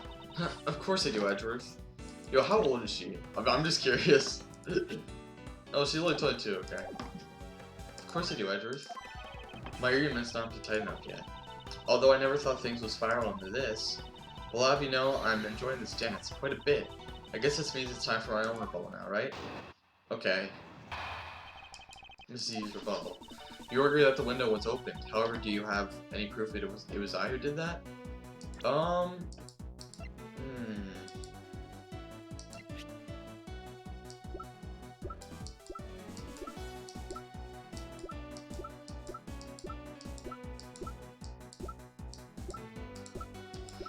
mean, it's kind of weak evidence, right? The perfume is the only evidence that points to it, but it's not certain, right? But there's no way the perfume would have got into the second room if you didn't stick your head out the window. Furthermore, do you have the proof that the tape was used in committing the crime? Frankly, I'm shocked at you going for around accusing people of murder like this, especially with logic as full as yours. This is where it really starts. I must let my guard down for even a second, or the truth will fall away. Now is the time to put the parented, Von Karma perfect proof to the test. Okay.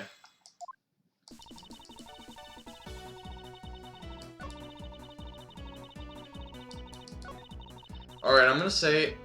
I shouldn't be too feisty here, but I'm gonna say it's the perfume. That's the only thing that I can think that connects. Yeah. I'm sure you've seen this before, haven't you, Mrs. Yu? Ah, Edgeworth, I never knew you were into wearing that kind of perfume. It's not exactly what I'd recommend for boys, you know? This isn't mine. That's right, it's mine. I received it from Detective Bad, you see? Mrs. Yu, you can pretend all you like, but we know at least as much for sure. That this bottle of perfume was given to Detective Bad by you. Because it gets really strong really fast. So what about the perfume? While you were in Labyrinth number 1, you made a big show of spilling some of this perfume. That's according to Detective Bad.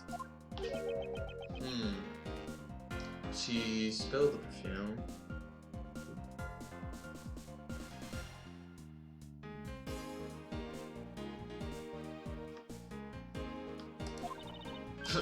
Oh, I know. You also knew that if you would spill it, he would naturally move to open a window. True!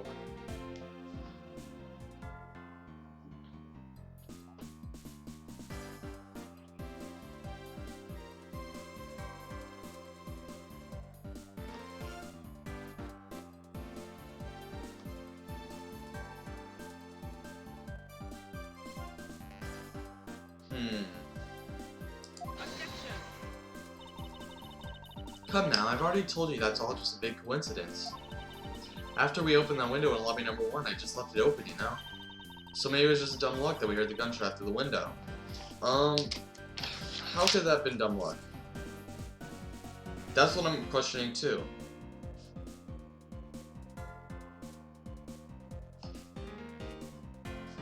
Okay, so there's something that's gotta prove that it wasn't just dumb luck.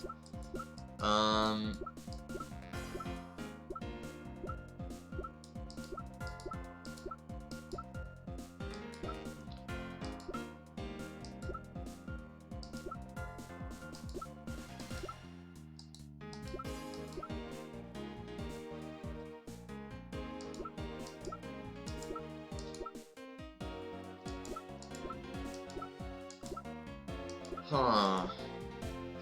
Dumb luck. The testimony might be it. He heard the gunshot right before the trial was about to start again. Gumshoe's testimony, Bad's testimony.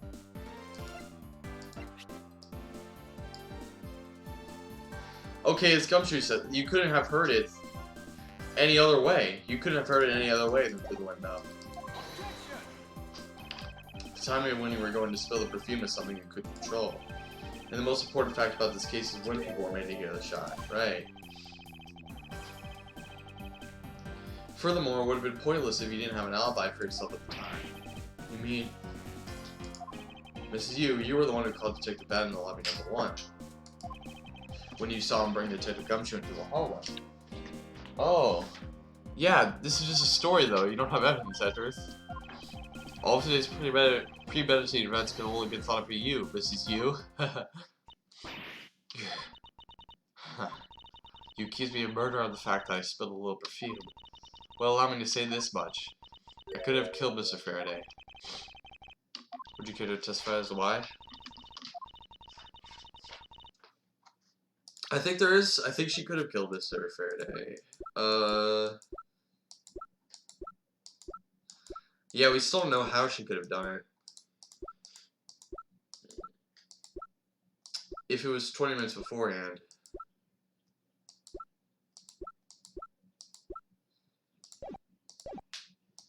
Alright, yeah.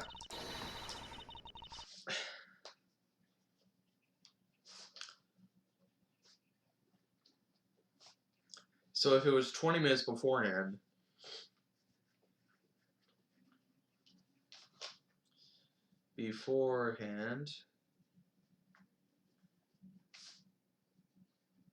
she could have.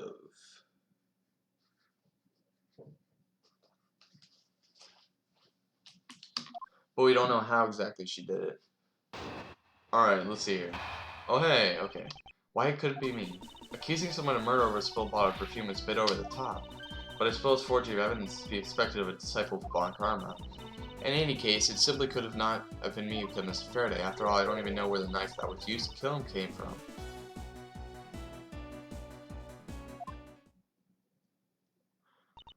Miles, her testimony is flawless. Yes, but no matter what sort of trick she may try to pull, she won't escape me. And if I'm lacking any information, I'll just jot it out. Okay, we should definitely pull out of the last statement. Just because she didn't know what it could have been, that doesn't mean there couldn't have been, okay. Alright, I'm gonna press on this.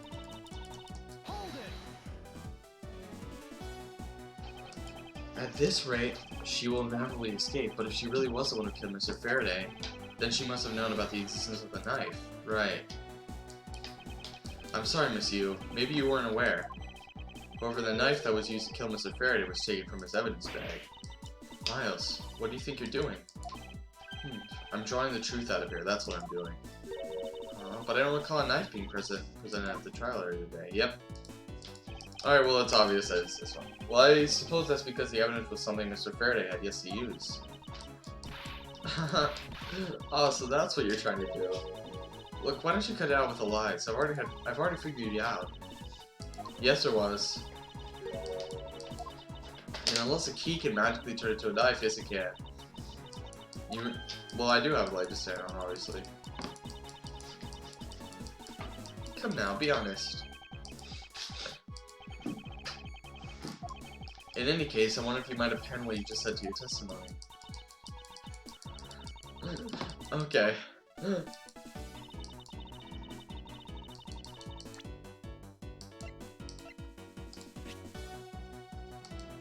Alright, that's obviously not true. That is obviously not true. Mrs. Yu, I wonder if you might take a look at this photo for me. This is a picture of the key that Yatagarasu sent to the police. However, while it may look like a key at first glance, it in fact has a secret ability to transform into a knife. Which means that what's inside Mr. Faraday's bag was both the Yatagarasu's key and the murderous knife. You knew that key was inside Mr. Faraday's bag, did you not? Yes. But with the Yatagarasu's key alone, it's more than possible to kill Mr. Faraday. Okay.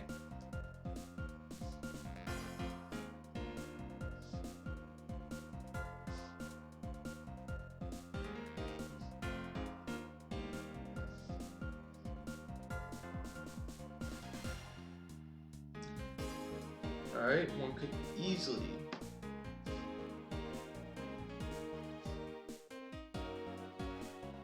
Alright.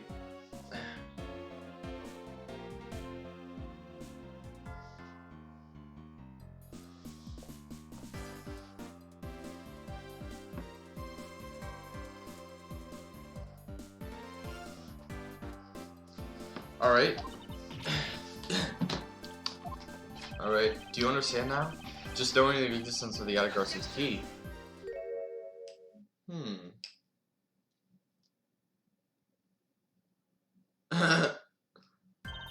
I still haven't a good look at it. Show it to me from that far away. You could be lying for all I know. You would even now still feign ignorance? I'm not feigning anything. But we can't have you accuse me of a crime with false evidence now, can we? I mean, Mr. Von Karma, I've heard some very interesting rumors about it. Are you mocking my papa? Don't you dare sully the good name of my mentor. Now take a good look. The piece of evidence is more than real. Wow, who knew there was such a trick to this thing? Are you satisfied now? But of course, you knew from the very beginning, didn't you? You knew that the knife and the Yatagarasu's key are one and the same. Otherwise, someone like you who isn't a member of law enforcement and who would never have been privy to this trick would have never known about it to begin with. Huh. Furthermore, there's something that the Yatagarasu sent to the police. How'd you have knowledge as to what it was? True!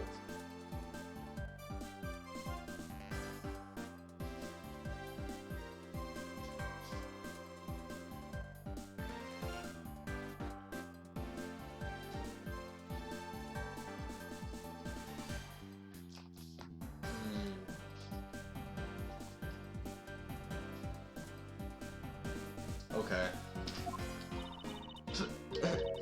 Actually, I heard from Mr. Faraday. Just before he dragged Mr. Rell off, he told me... Oh, that's right, I almost forgot. Oh shoot, I keep pausing it. Okay. He also told me about the key turning into a knife at the time. But he didn't tell me about how the key actually transforms. What you were saying is simply not possible. How? Because Mr. Rell didn't even know about it, right? We have that in the, in Mr. Faraday's organizer.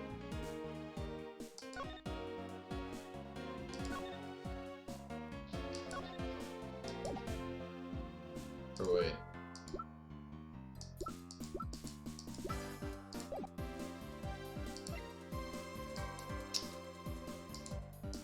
I think we know that Mr. Rell didn't know about the Yatagarasu thing. I don't know. I think we should just look at Mr. Faraday's organizer. And why not? Because Mr. Faraday himself didn't know about the hidden knife within the key. For within these pages, he mentioned nothing about a knife. Yeah. I'm not sure he would have written everything in his organizing, you know? Wouldn't something of this importance be better left to the oral communication? Unfortunately, that is also possible. Because Detective Ad didn't know about the knife aspect either. What would have been highly classified information, even within the police force. And it's something that even the lead detective on this case didn't know. Why would Mr. Faraday have felt the need to share such information with the opposition? Yeah, I guess he wouldn't have much of a reason to. Looks like a pretty lame excuse, huh? How can you laugh at a time like this? She's probably just realized a flaw in her logic and is actually in a panic over it. But that's not something we need to concern ourselves with. I suppose you're right. Mrs. Yu, if you'd like to state that I also know how you knew the... If you'd like to state that I also know how... Wait. I'd like to state that I also know how you know the real nature of this knife.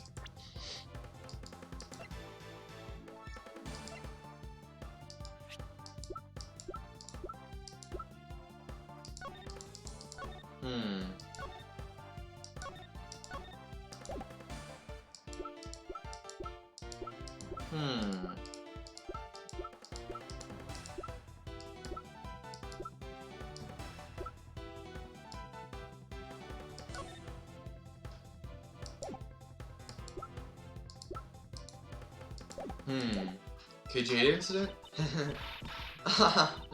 Do you now? Well, why don't you put your money where your mouth is and show me?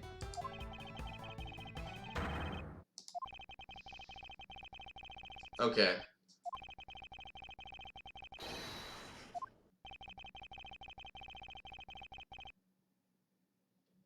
The Yatagarasu himself, right?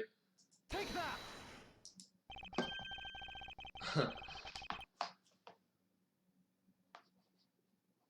The Yatagarasu himself would know about it.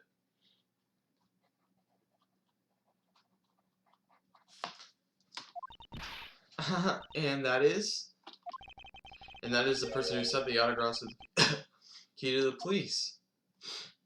That is to say, the Yatagarasu herself. Ah. Are you saying that this Lar is the great thief Yatagarasu? This is you. You used Mr. Relor and Mr. Faraday to trap, did you? You who profess to bear a grudge against criminals? Why? Why would you do something like this?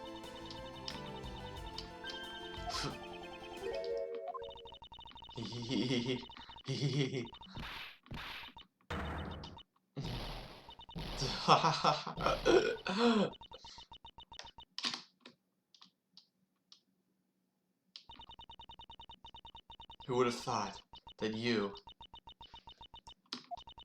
a stupid rookie prosecutor, would see through me? You're sending the biggest chill time I spent right now, Edgeworth. The feeling of thrill. It's even greater than when I sneak into someplace. Whoa. She really was. You killed Faraday? Why? Answer me, Callisto Yu. Callisto Yu, huh? That's not my real name. Because my real identity is, yes, the great thief Yatagarasu. Huh? Wow. Mr. Faraday was one difficult man to deal with. For you see, he discovered my true identity. Which is why I had to erase him from the world of law. I made Rel an offer, an acquittal for a little favor in return. All he had to do was accuse Mr. Faraday of being the Yatagarasu in court. But once we entered the recess, Rel was dragged off by Mr. Faraday, which threw my plan into a complete mess. I chased after them and eavesdropped on them through a crack in the door. That Rel case to only two things: money and authority, just as all thugs do.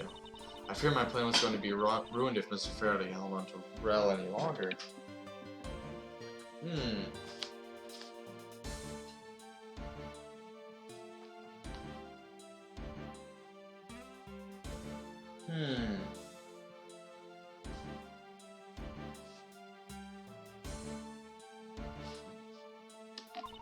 Plus, if I had left them continue on the way they were, I would have been found out. That's why I had no choice. I had to kill them both. But didn't you say that you despise criminals? But do I really? You! Have you forgotten about the KG8 incident too? Maybe. What sort of woman would...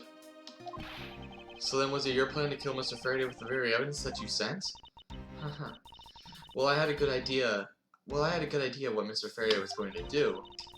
I anticipated that Mr. Faraday was going to prove that Rel wasn't the Yatagarasu, by using this Yatagarasu's key as evidence, and that he would bring it with him. Which is why I thought to use the knife portion. With a weapon as well disguised as this, no one would be the wiser. Because who in their right mind would think something like this could be a weapon? Only the Yatagarasu themselves, right?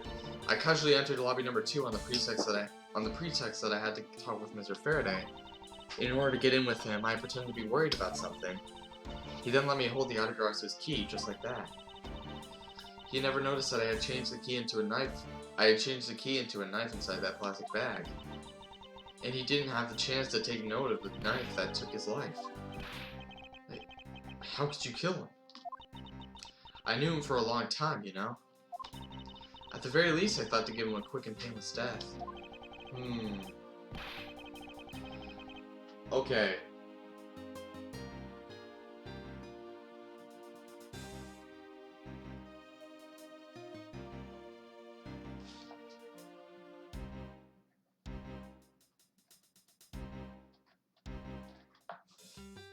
But if you killed Mr. Faraday first, there was no need for you to kill Mr. Rel as well. I believe I mentioned why when we were placing Detective Gumshoe in arrest. Something about having accidentally created an eyewitness? Yeah. And how that led the killer to think about setting them up as though they've killed each other. Then the trick with the surveillance tape. Yes, I hadn't actually planned to use a gun. The risk is too high that I'd be caught. However, that's when I remembered that the existence of the surveillance tape. Which is why I had Rel help me set up the crime scene. And after all was said and done, I rewarded him for all. Oh, that is really cruel. You were a defense attorney, aren't you? How could you betray a client? Client? If you want to talk about who was a client, who's first, it was me. Huh? I was a client of the murder. Aww. Dead man. Yeah. You? Ordered a hit job? Wow. So it really was the Yatagarasu who told him to murder Dead Man.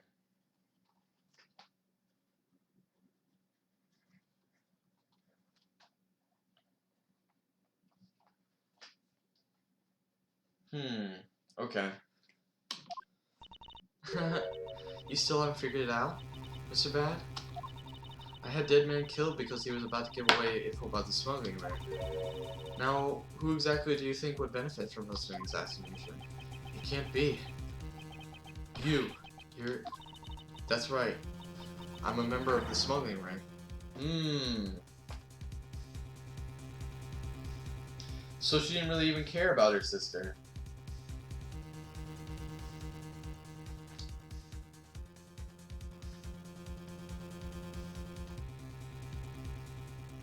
Dang. Okay. What? How could this... You don't mean you're working with Manny Kochan too, do you? Maybe, maybe not. Guess you'll never know. Wow. Let's see here.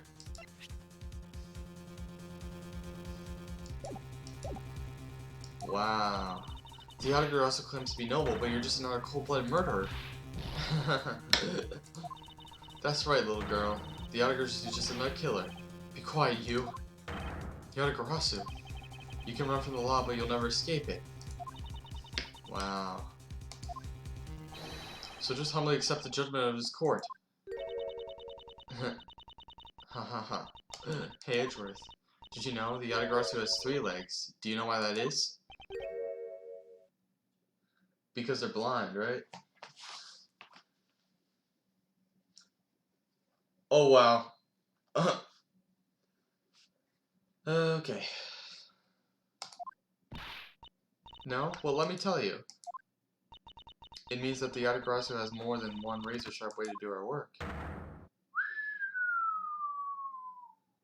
Oh god. You really are too naive, Edgeworth. You even hinted the Yatagarasu's key to me without a second thought. Everything may not have gone according to plan, but I'll so gladly take it.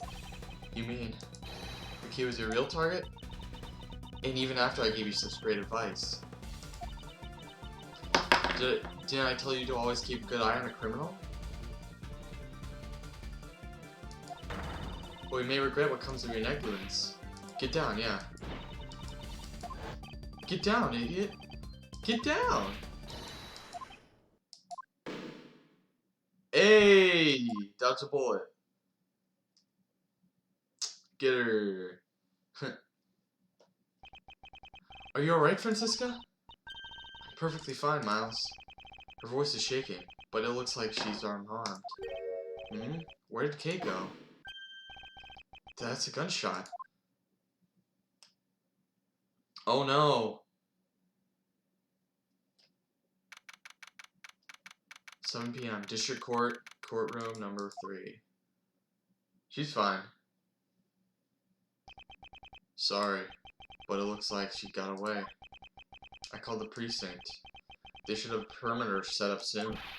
Detective Bat, are you alright? I heard a gunshot. I'm okay. Just got another hole. How does he survive? But he looks quite shaken. But more importantly, boy, I mean, Mr. Edgeworth, Mrs. Von Karma, are you too hurt? I'm absolutely fine. I'm also alright. Thanks to Kay. Speaking of Kay, where is she? I don't know. She just sort of disappeared. I'll go look for her. Oh, and hey, Detective Gumshoe?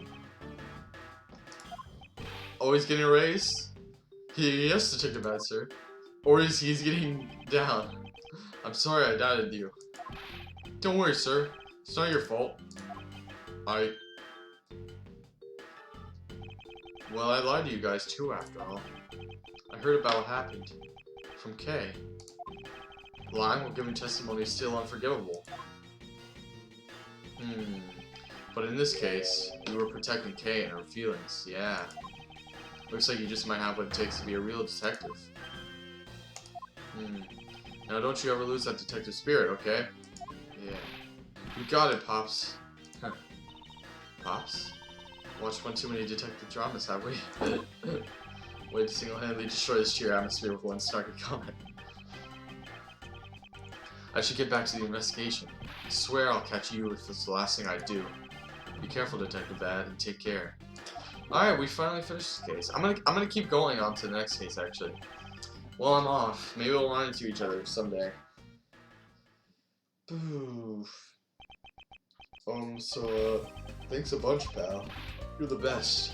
You really did find out the truth behind everything. Yes, well, I'm glad we solved everything before you were taken to prison. Aww. I can't believe how much trouble I caused you with my testimony, Detective Gumshoe. Aw, come on, man. It was no problem. I missed a lady running off, huh? Dang Wi-Fi. Oh yeah, Gumshoe almost got shot. I mean, I lied too, so I didn't help anything. It's really not your fault, Your Honor. I mean, not Gumshoe, Edgeworth. Well, even if we didn't have His Honor's testimony, I think that lawyer would have found another way to get you convicted on her behalf. Yeah, I can't believe I was about to get fired during my first week as a detective. Well, so long as you're not fired. You should work hard, give all that you have, and perform your duties well. Oh, one more thing. Kay left a present for you with me. She did? Oh, what is it? What was it that Kay left for me, the proof of their friendship?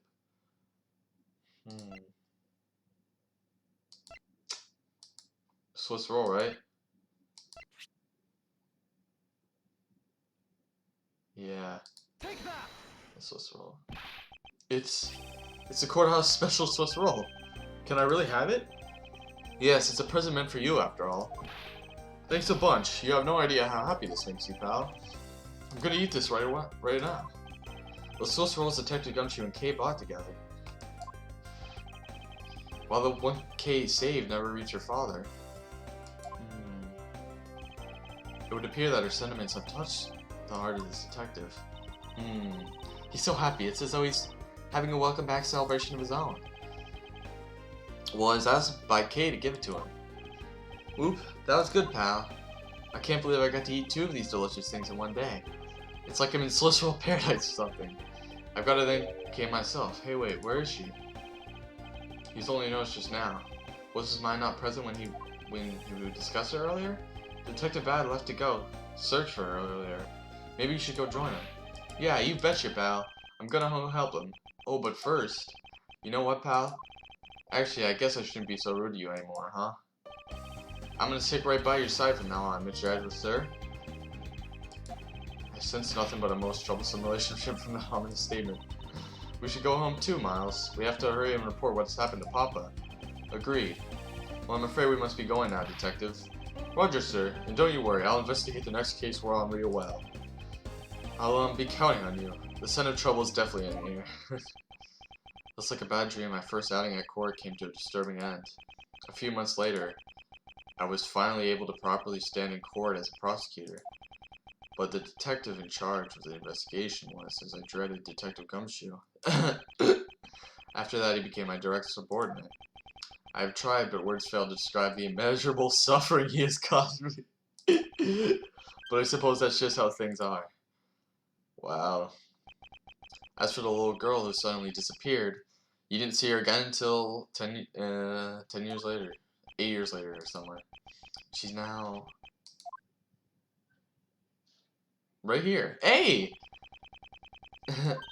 So, do you remember now? Yes. I remember everything. Kay, it's been a while. Kay, you sure grew up alright. Of course, but thank goodness. I thought you two had totally forgotten about me. You know, I was really worried about you after that. Where have you been all this time? Gummy, I didn't know you cared. After my father died, I went to go live with my mother's relatives. They lived really far away, so I wasn't able to come back here all that much. But was that what happened? Well, I'm just glad you're alright. So does it all make sense now? You betcha it does. Oh, you know what? I was going through my father's bookshelves recently and... Actually, there's still a number of things that don't make sense, Kay. Huh? First of all, why did you come all this way to see me? And second, why are you calling yourself the Yatagarasu? Yeah.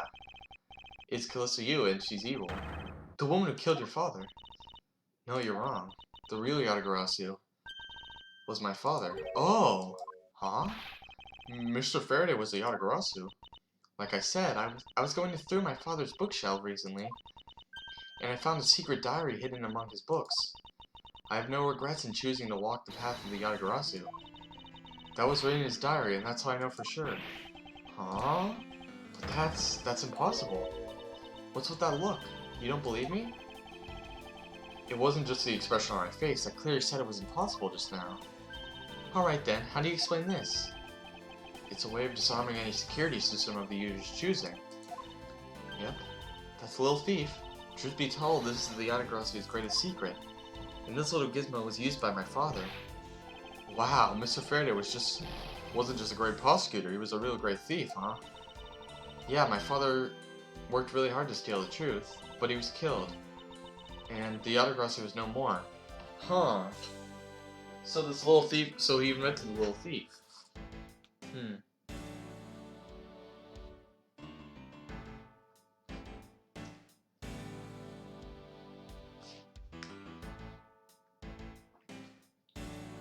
Okay.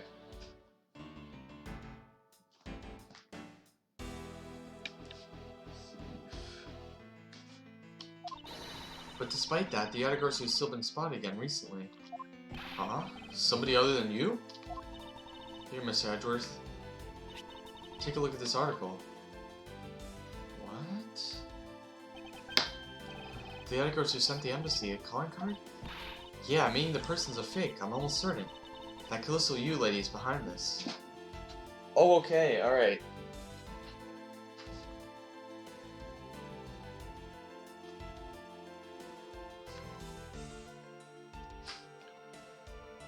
Embassy...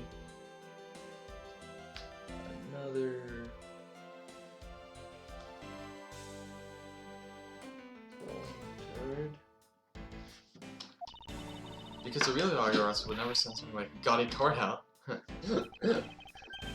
the Yatagarasu did send a white card along with anything to be publicized. Huh. Okay.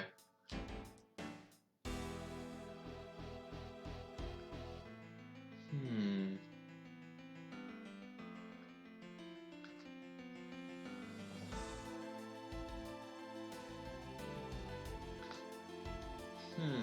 Okay.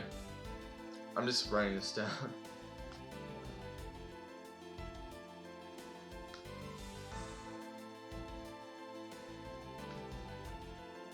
Alright.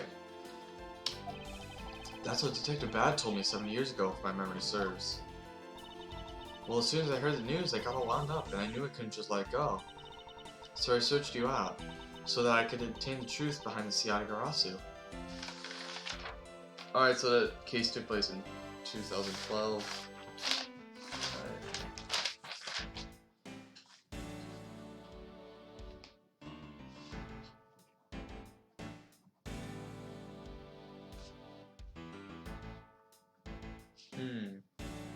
Oh wait, it took place in 2011. Alright. Because if anyone can help me find it, I figured it's you, Mr. Edgeworth. So you're saying that I have your father's and Mrs. Yu's identities backwards? Yes, because the real Yatagarasu is noble to the end. And I wanted to revive the real noble Yatagarasu. If I don't, my father will never be able to rest in peace. Okay. You're so honorable. I don't care what anyone else thinks. I'll always be here to cheer you on, pal. Even if you are honorable, a thief is a thief. And if you're planning to commit a crime, then I'm afraid I can't be complicit.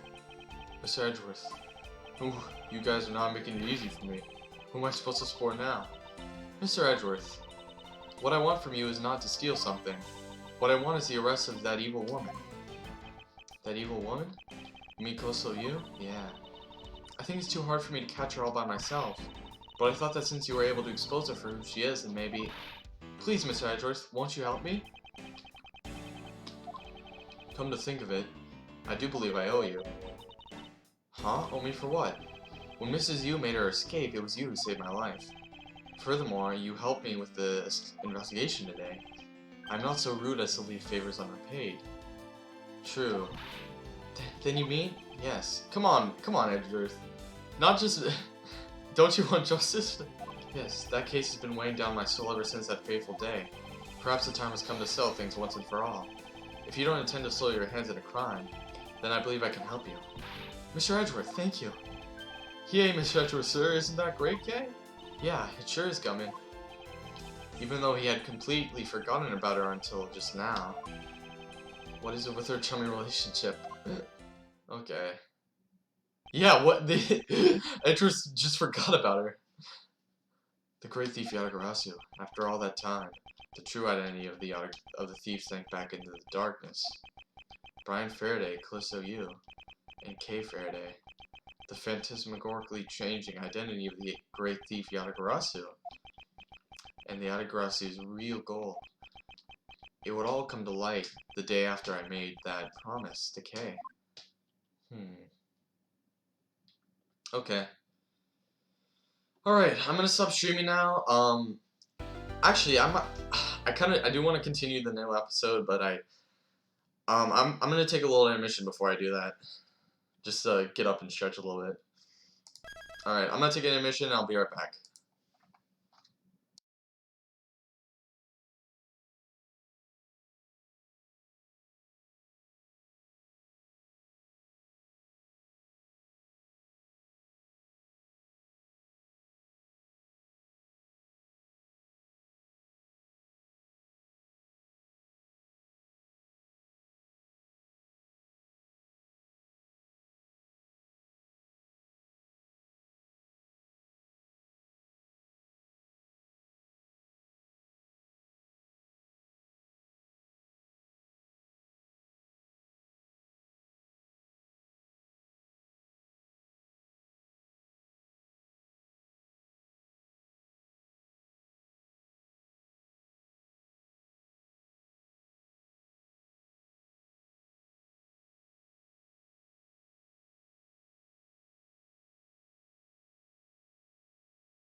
Alright, I'm back.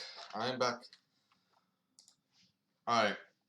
Turnabout ablaze. This is the final case in the game, and we're gonna start right now. Arson? 2 cards. One of the Black Raven, and one of the White Raven. Welcome back, thank you. A country torn in 2. One to the west, and one to the east.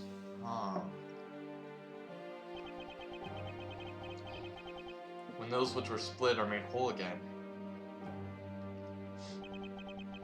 the truth will reveal itself. Wow. What?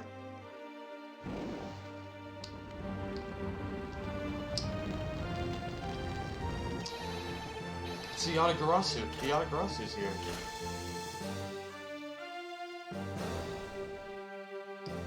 What? Yo, what is going on right now? You, Cursed Yatagarasu? Okay, you? What? Yo, Kay didn't do that. Yo, Kay didn't do that. There's no way.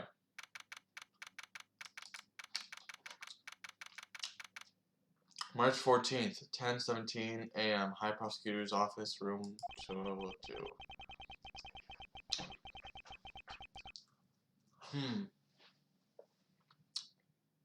It's so nice, almost dreamlike, to finally have the chance to relax and sip some tea. That's his favorite pastime. Especially after what a whirlwind the past few days have been.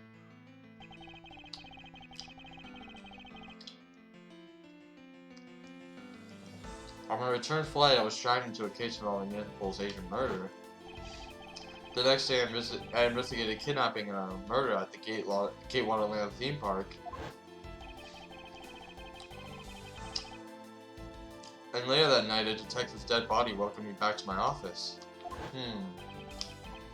Along with a thief who was out to pilfer files related to a case from 10 years ago.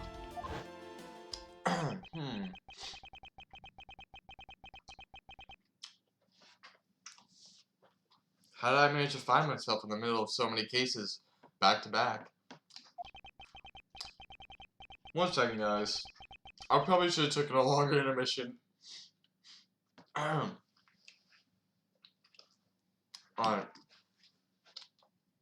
It's just not very courteous of me. Alright.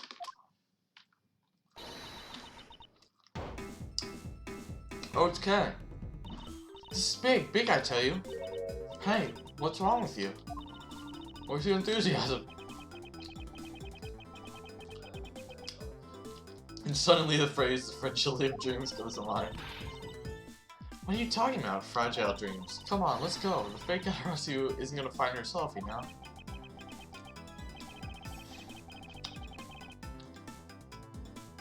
Well, if it's possible, if you must know, it's possible that I was paid a visit last night by your fate. Say what?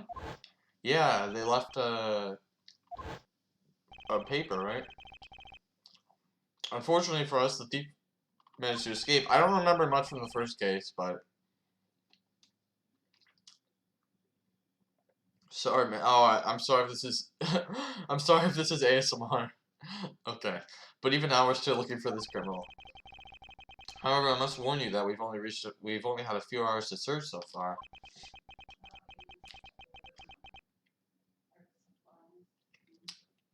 I think having a bottle of water would be a good idea. I think I should get a bottle of water real quick. Sorry. I'm gonna take a little break again. But I'm gonna come back real quick.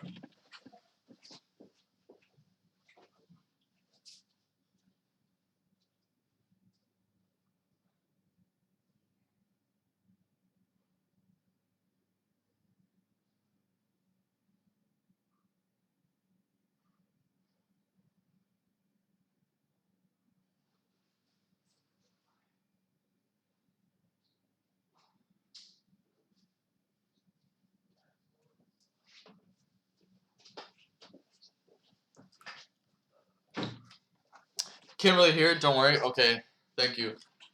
So, Mr. Sister, that you be patient on this one, okay? What's with you today? Are you sure you aren't sleep talking to me right now? Anyway, I've got something much more important that I want to see. Oh, and that is? Take a look at this. On March 14th, I will be there to steal your dirtiest secret. That's quite a bold declaration to send to an embassy.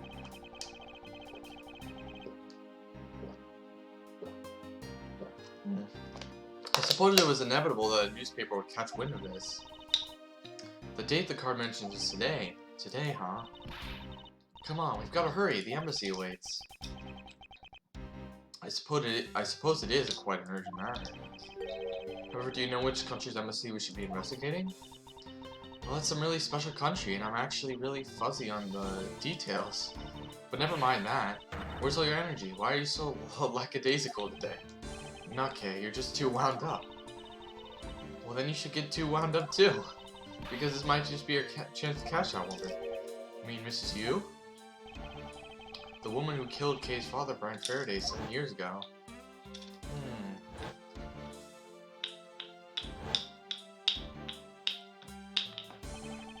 Callisto Yu. She claimed to be the great thief Yatagarasu, and then disappeared from the courtroom.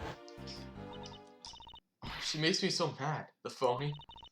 Everyone knows that the real Yatagarasu would never send something like a Kali card. That's why she makes you mad? Okay. The target is always totally unaware that the Yatagarasu has paid them a visit. Yeah. That's what makes the real Yatagarasu so awesome.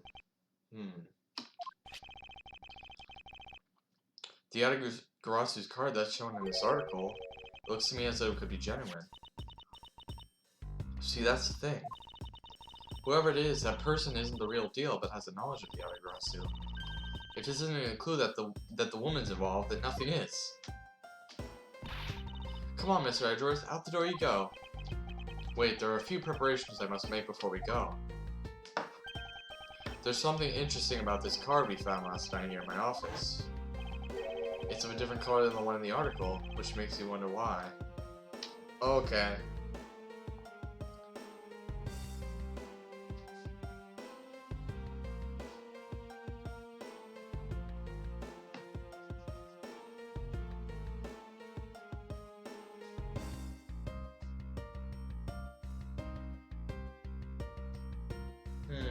Okay.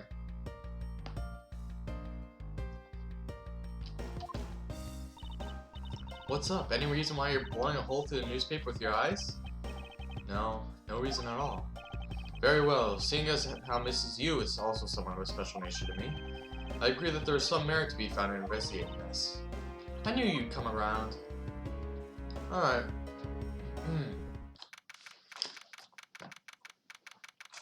March 14, 5 p.m. Theatrum Neutralis. By the light of this night's glorious moon. Steel Samurai! Hey! How do you embark on a nightly outing? And this is where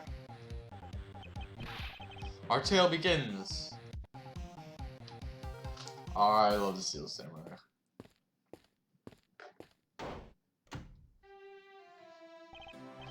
What a coincidence. Whoever thought that a Steel Samurai stage show would ever be held at such an elegant theater inside a foreign embassy? Yeah, the climax was really awesome. Steel Samurai Sushi Slice. I got chills on my spine when he pulled that move out. I suppose it really is more impactful to watch a show on person, yeah, than television. I have to say though, this embassy setup kind of funny. I mean, they have two countries sharing the same building. Well, as you said yourself, this place and the countries and houses are very special. Okay.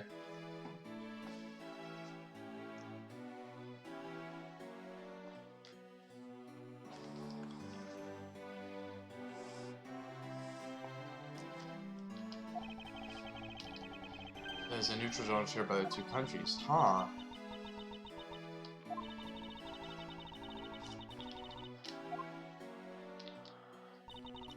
The one that's called the Kingdom of Alabas, right? Okay.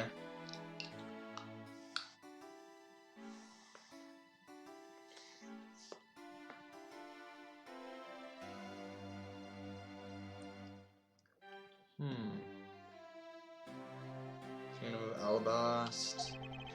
Yes, it would appear that the Steel Samurai is very popular in that country as well. Seems that way. But you know who I'm really into? The Jammy Ninja. The Republic of Babel is sponsoring a Jammy Ninja stage show. That's something for fangirls like me. So the King of Alabasta and Balibasa, right?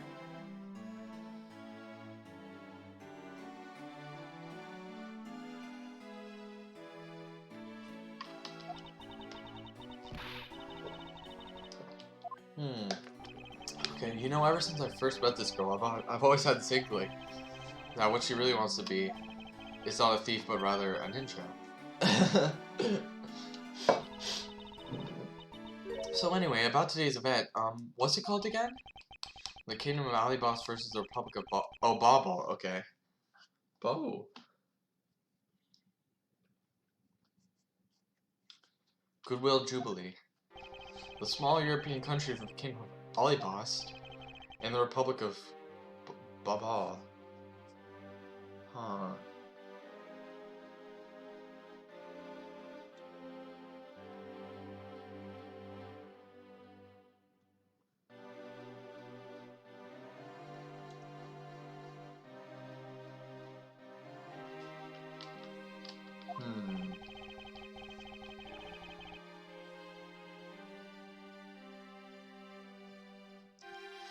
These two countries used to be a single entity that was abundant with nature, and it was called the Principality of Codopia. Oh shoot, what is happening right now? Sorry, I just noticed that, something's wrong here. Wait a second. I think I messed up the... Oh my god, guys, I'm very sorry. Oh, this is difficult.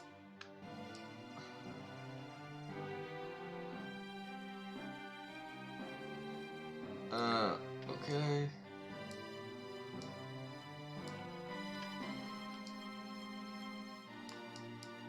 Alright, we can just fix this quickly. Right there. Right there. Alright. That looks okay. Rip emulator. Yeah, rip my DS, right? Yeah, rip my DS. Because I'm not pirating anything.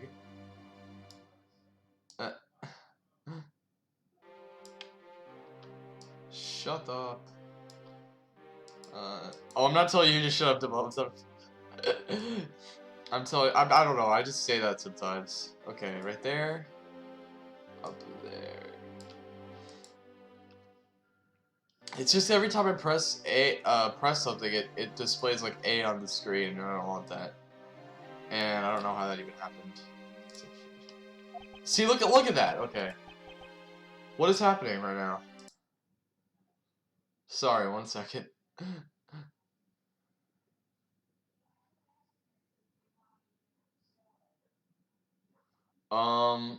I'm very sorry about this.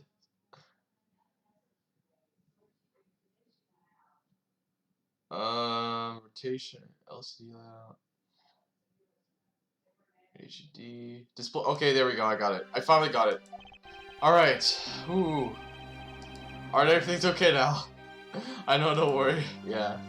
After a period of civil unrest, the country split into two. Okay, 1 second. 1 second. I gotta move this. All right. All right. The country split into two. The side where the pass are made. For example, their flags preserve the flower and the butterfly motifs to this day. Codopia, huh? So they were originally part of the... Codopia.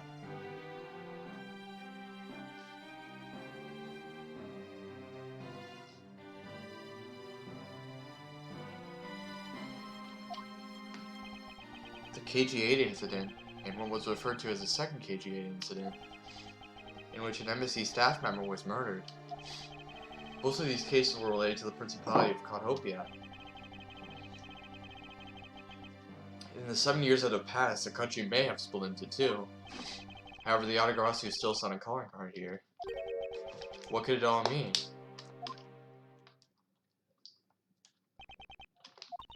Mr. Edgeworth, I know you're thinking about something. Oh, excuse me. What were we talking about again? Okay. If you could please stop spacing out on me. Anyway, we were talking about the Alabos versus Bobble Goodwill Jubilee.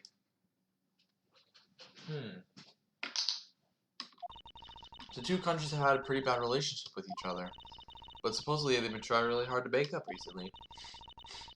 That's why they decided to hold this event. If that's the case, then why the verses? Also, both countries claim to own the real Prima Duct Stadium, a national treasure to both. They're planning to have them publicly evaluated today to see which one's the real deal.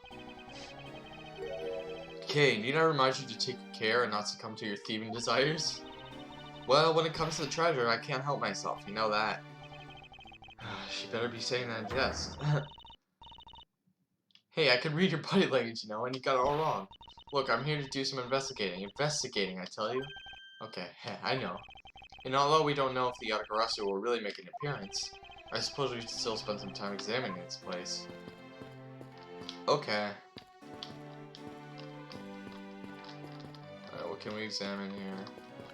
Oh, it's... Oh, God. Oh, no. This woman. Where in tarnation are they? Come on, big scoop. Hey, mister, out of the way. I'm talking to you. I seem to remember this one from somewhere.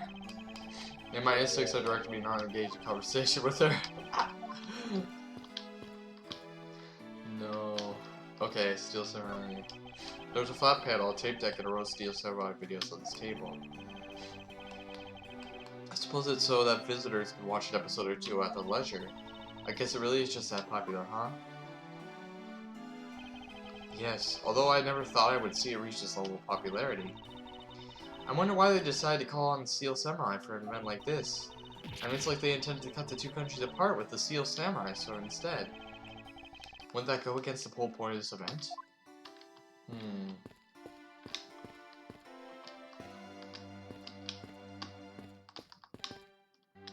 Not sure if I should talk to anybody here.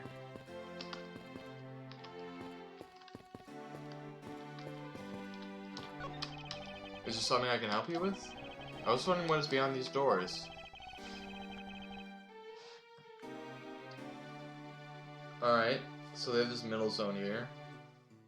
And the...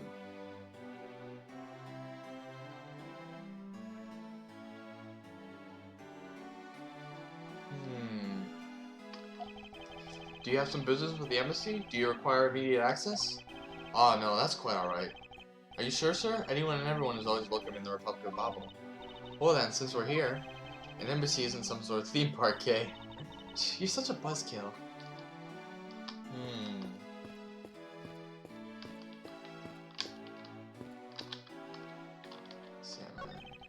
There are a pamphlet about the two embassies here on this table. Okay. So that's what it looks like.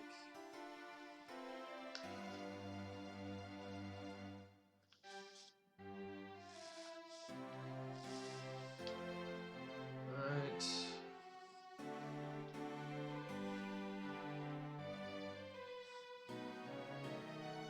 Okay. Just drawing this, sorry. I'm just drawing this.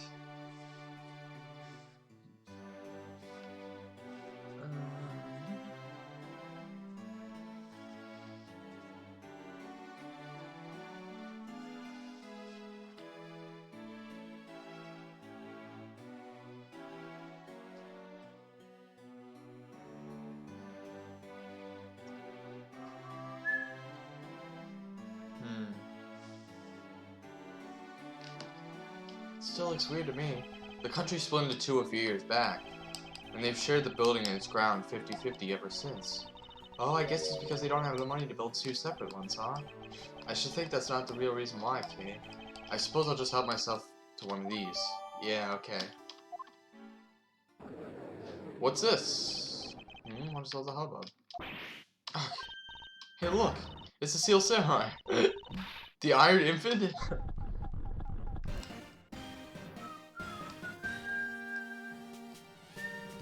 Oh my.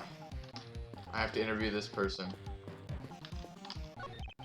May I speak with you for a second? It's the Steel Samurai.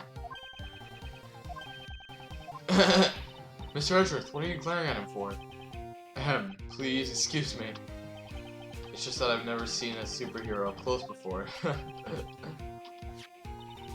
Looks like he's written something down for you. To Edgeworth from Steel Samurai Daddy, married man of New Old Tokyo. Pretty cool that you got one, huh, Mr. Edgeworth? Aww. Nice, you got his autograph. Thank you very much.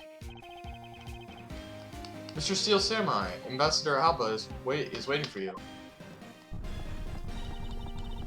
And now the Steel Samurai will proceed to enter the Kingdom of Alabas to shake the hand of the Ambassador. The Steel Samurai isn't only here for the two countries tonight, but rather can be thought of as a goodwill ambassador from our own country as well. There he goes, off to spread goodwill to the world. He really does seem like a goodwill ambassador, doesn't he?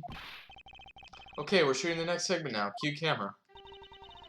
In just a few seconds, the Jammy Ninja stage show is set to begin. Even though the Jammy Ninja was murdered. Okay. After the show, the Jammy Ninja will enter the Republic of Babel. I guess they just replaced him, huh? Oh, and the Steel Samurai, too, was accused, so they couldn't... They had to replace them both. Ah, the Jammy Ninja show is about to start. We've got to get back to our seats. Regrettably, I don't have much of an interest in ninjas. Well, this show will change your mind. Come on, we have to hurry. Alright. If we miss even a second of the Jammy Ninja's awesome playing, I'll never forgive you. I suppose you're not about to give me much of a choice, are you? Okay.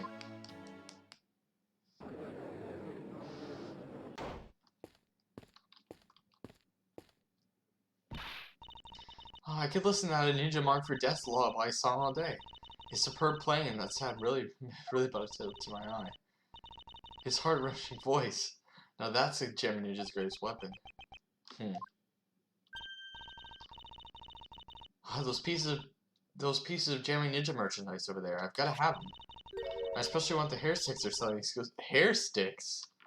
Oh, okay. Never mind. You put them in your hair. Anyway, hold it right there, Mr. Edgeworth. Yes? You're thinking of going home, aren't you? Well, it doesn't seem likely that the Yatagrasu will be making an appearance tonight. Most likely it was simply a prank. No way, I just know that the Yatagrasu will show. But I thought you said that the Yatagrasu doesn't send calling cards. Yeah, I did, but I figured out from the beginning that this would wind up being a wild goose chase. But that card she sent was a genuine fake calling card. A genuine fake? Well, how can I word this? The Yatagarasu's mark that was on the calling card is exactly the same on my mark. Get it now? I've got a problem. Huh? The Yatagarasu has been spotted in Alibas. What? You hear that, Mr. Edgeworth? Huh, so you finally decided to show you something, phony.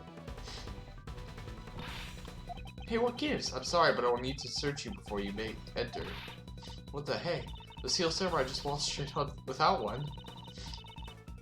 Alright. Okay, a certain country's embassy is considered to be part of the country itself. If you don't go through the proper procedures to enter the country... Mr. Edgeworth, I'm going to enter through Babel and climb over the wall into Albas. You would tell a prosecutor straight out that you intend to legally enter another country? Can you listen to me? Mr. Welcome. Someone stop her, anyone! Okay. March 14th, 6:12 p.m. Open air stage. What is that noise? Wait, what? There's a fire going on. Don't tell me you really did find some way over this fence. Oh! Fire! This is too big for us to handle. Looks like the Yatagarasu came to Babel too. Oh. You... Accursed Yatagarasu? Okay, you had better be alright. Wherever you are. I hope she's okay. Oh, there she is. Babali's embassy secretary's office. I told you it wasn't me. Oh, there she is. She not, huh?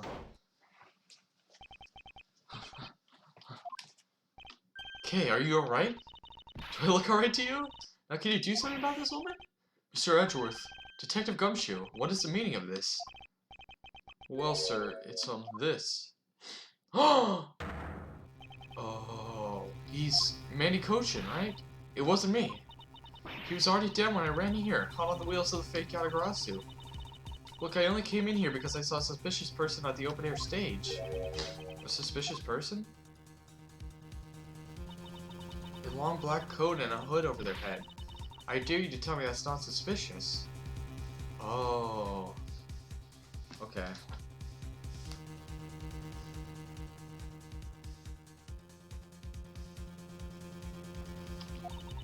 When I saw that person, I immediately thought that they must be the fake Yatagarasu. So I chased after them in the embassy, then into there, and then lost sight of them. But I just know that person is the one who did it. What are you so worked up over? There's no reason for you to be this loud. Correct me if I'm wrong, but you're Agent Lang's secretary. Yeah, Shina, I believe your name is, correct? And if you are making an arrest, I assume you have evidence that it was Kei who committed the crime. Is that also correct? You refuse to answer? I don't need to answer. You are merely a prosecutor in this country, meaning you have no investigative authority. Hey pal, just what the heck is it what you said me? If it happened here, it's under Mr. Edwards' jurisdiction in the end. And seeing how this building is sitting on our soil, we can investigate wherever we like. Unfortunately, Detective, that's not how that works. Embassies are a different matter, huh? This office is considered to be a part of the Republic of Babel, which means that anything that happens here defaults to the control of the Babalese government and Babalese law, giving them exclusive extraterritorial rights. Okay.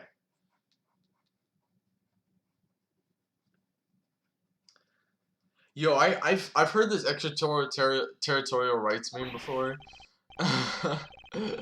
Extraterrestrial rights? Sir, do you really believe that the truth is out there? Basically, our country's law did not apply inside the embassy of our country. Yeah, it was the aliens. That's what we agreed to by our respective government. Our authority to investigate was effectively nullified the second we entered this place, which means we could do little here in this situation. No way, sir. Please leave this matter in Interpol's hands and go home. Mr. Edgeworth. Hey, you're not Mr. Edgeworth. In that case, allow me to join your investigation. Who you? Who's this creepy guy? Eek! Ambassador Paliano, I truly appreciate you allowing me to join the investigation. It's really nothing. Manny was my secretary. Oh, so this is the ambassador of the of Babalese. Manny was my secretariat, so of course I want to help you as much as I can. Oh, Manfred, huh? No, no wonder this country was so corrupt. It's probably a corrupt country then, huh? In fact, it's a blessing that Interpol agents were able to make it so quickly. Francisca. Well, I never imagined that I'd meet you here of all places. Oh, Francisca's grown up here. This is the first time we see grown up Francisca. Alright.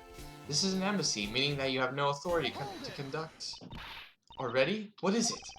Ambassador Paliano. And you are? I'm Miles Edgeworth, public prosecutor. I ask that you please allow me to investigate this case of Mrs. Von Karma's assistant. Assistant? Miles? What the heck do you think you're... Please, I implore you, Ambassador Paliano. Very well, I'll be counting on the two of you, Miss Von Karma and Mr. Edgeworth. What did you mean by you'll be Mrs. Von Karma's assistant? I don't exactly have a choice, do I, Detective? If I don't become Francisca's assistant, I can't participate in this investigation. There you go again. Running at the mouth with that, I'll leave expression on your face. Francisca, please. I don't know what you're planning quite yet, but at least I do know one thing. That you are now my subordinate. Just remember that my whip is always ready to wake you, should you have a brain lapse. Of course, I'll keep that in mind. If you're done playing games... Right, let's begin the investigation. Okay. Alright, so technically,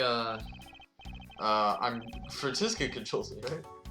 By the way, Detective, I suppose it's a bit late to be asking, but why are you here?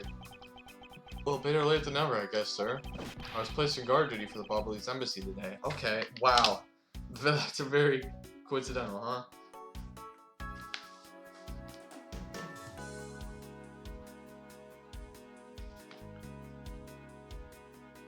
Placed on guard duty. Why are police guarding an embassy? Well, on account of the card they got from the Yatagarasu. They called us up and asked for our help, sir. Only because we've been searching for the Yatagarasu these past 7 years.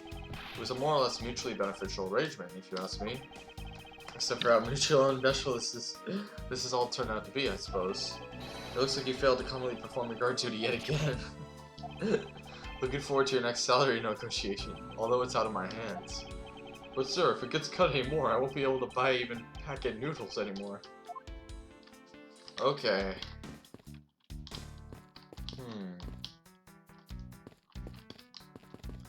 How old is Edris in this game?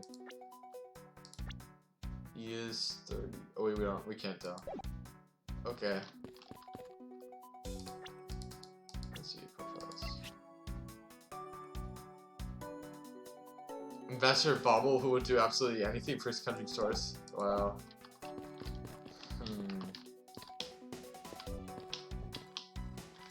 Okay. Let's examine this. So our victim was the secretariat of this embassy, I take it. Manny Cochin, I heard that he was an admirable person, very admirable. Because of his... Well, we heard that from that he wasn't a while ago. The cause of death is a stab to the base of the neck. He was lax in watching his back. We were fortunate that the fire missed the victim's body for the most part. If the fire had burned it a bit longer, it would have made identifying him a hassle. Weird. That seems a little strange. What in the world happened inside this room? Okay. It does seem a little strange.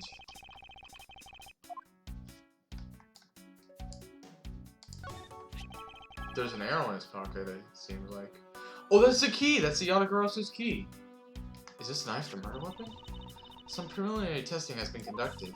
According to the results, the blood on that matches the victim's blood. The blade shape was also found to be consistent with the stab wound. I suppose this means that we now know that the crime was committed with this knife. This knife's got some really fancy ornamentation going on, huh, sir? This thing practically screams artsy at me, too. Although it's also covered in blood, just like the last thing that I said was artsy. But the handle is pristine. There's not a single drop of blood on it. Speaking of the handle, I believe it has a butterfly motif. That is the motif of the Bobolese Empire, right?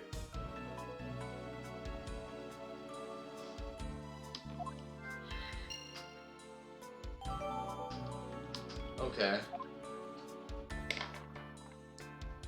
Arrow in his pocket. There appears to be something in his pocket. Oh, it's the key. Why do I keep saying that? The key, it can't be. Isn't this Yatagarasu's key that was stolen 7 years ago? Yeah. What? But that's... 7 years ago. Oh! You mean that case where I was framed, sir? Yeah. It's a piece of evidence that stole the life of Kei's father 7 years ago. Which was then stolen by Callisto U. What? Mr. Faraday was killed with his key, sir. I thought he was killed with a knife. Yeah! Scruffy, at the very least, try to remember the details of the crimes you were suspected. Francisca, as you will recall, Detective Gumshoe is not present when Mrs. Yu made her escape. True. Plus, even among law enforcement, only a few know of this key's existence. I doubt that a new rookie at the time would have been privy to such knowledge. I feel like the victim right now. I'll trample on, sir. I suppose I'll just have to fill you in now. The secret to this key is... obviously on the back. Obviously. Ooh, wow, that's amazing, sir. It's like some kind of magic trick.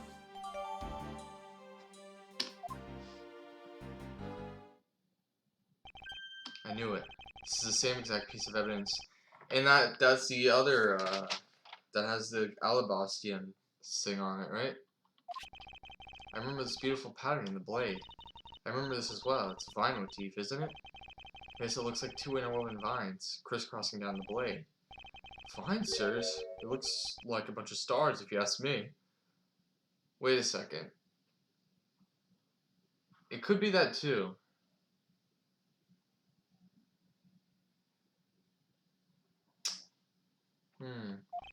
It's one of those six-sided stars, just like the police mark on our IDs. I really don't think you could call these stars, yeah. To say that the detective's art sense is underdeveloped would be an understatement. The real question is why the Bobbly's embassy secretary. Why was the Bobbly's well, the real question is why was the Bobbly's embassy secretary holding this? Well, we don't know how Mr. Kojin came to possess this key. We do know that this was stolen by the Yggdrasil from the Cotopian embassy. That's right, Mr. Faraday had written that fact down as organizer. I believe this means that further research is required into the country of Cotopia. Why don't you ask Ambassador Poliano about what he knows? Supposedly he was a candidate to be the next Cotopian ambassador once long ago. You should be able to answer any specific questions you may have. Alright.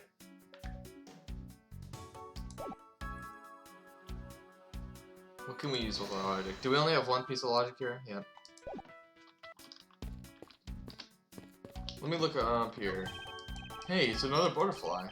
I believe it's a symbol of the Republic of Bubble. Okay, here we go. A drawing this big on the wall of the embassy, it definitely conveys a sense of overwhelming patriotism. Well, I've got a lot of patriotism too, sir. But I wanted to protect our country. You may want to, Detective Howard, to see the fruits of your desire. You don't have to be so blunt about it, sir. Okay.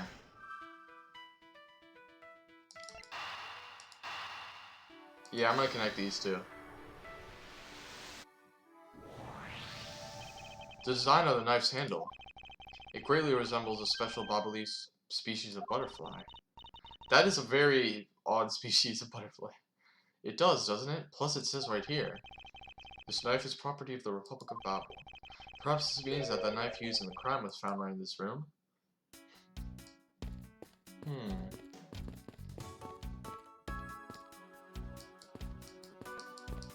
I think that's plausible. I mean, obviously it is. Alright. I'm actually gonna stop streaming now, guys. Thank you for whoever came over. I appreciate everyone. I'm just not very good at talking. But next stream, I'm gonna do some things with my mic, cause my mic quality is horrible right now. And obviously we're gonna continue this case, cause I'm really interested right now. This looks like a very interesting thing. And also, this girl won't let go K for some reason. That's kind of scary. I'm gonna end the stream right now. Okay. And we're gonna continue this case later. See you guys.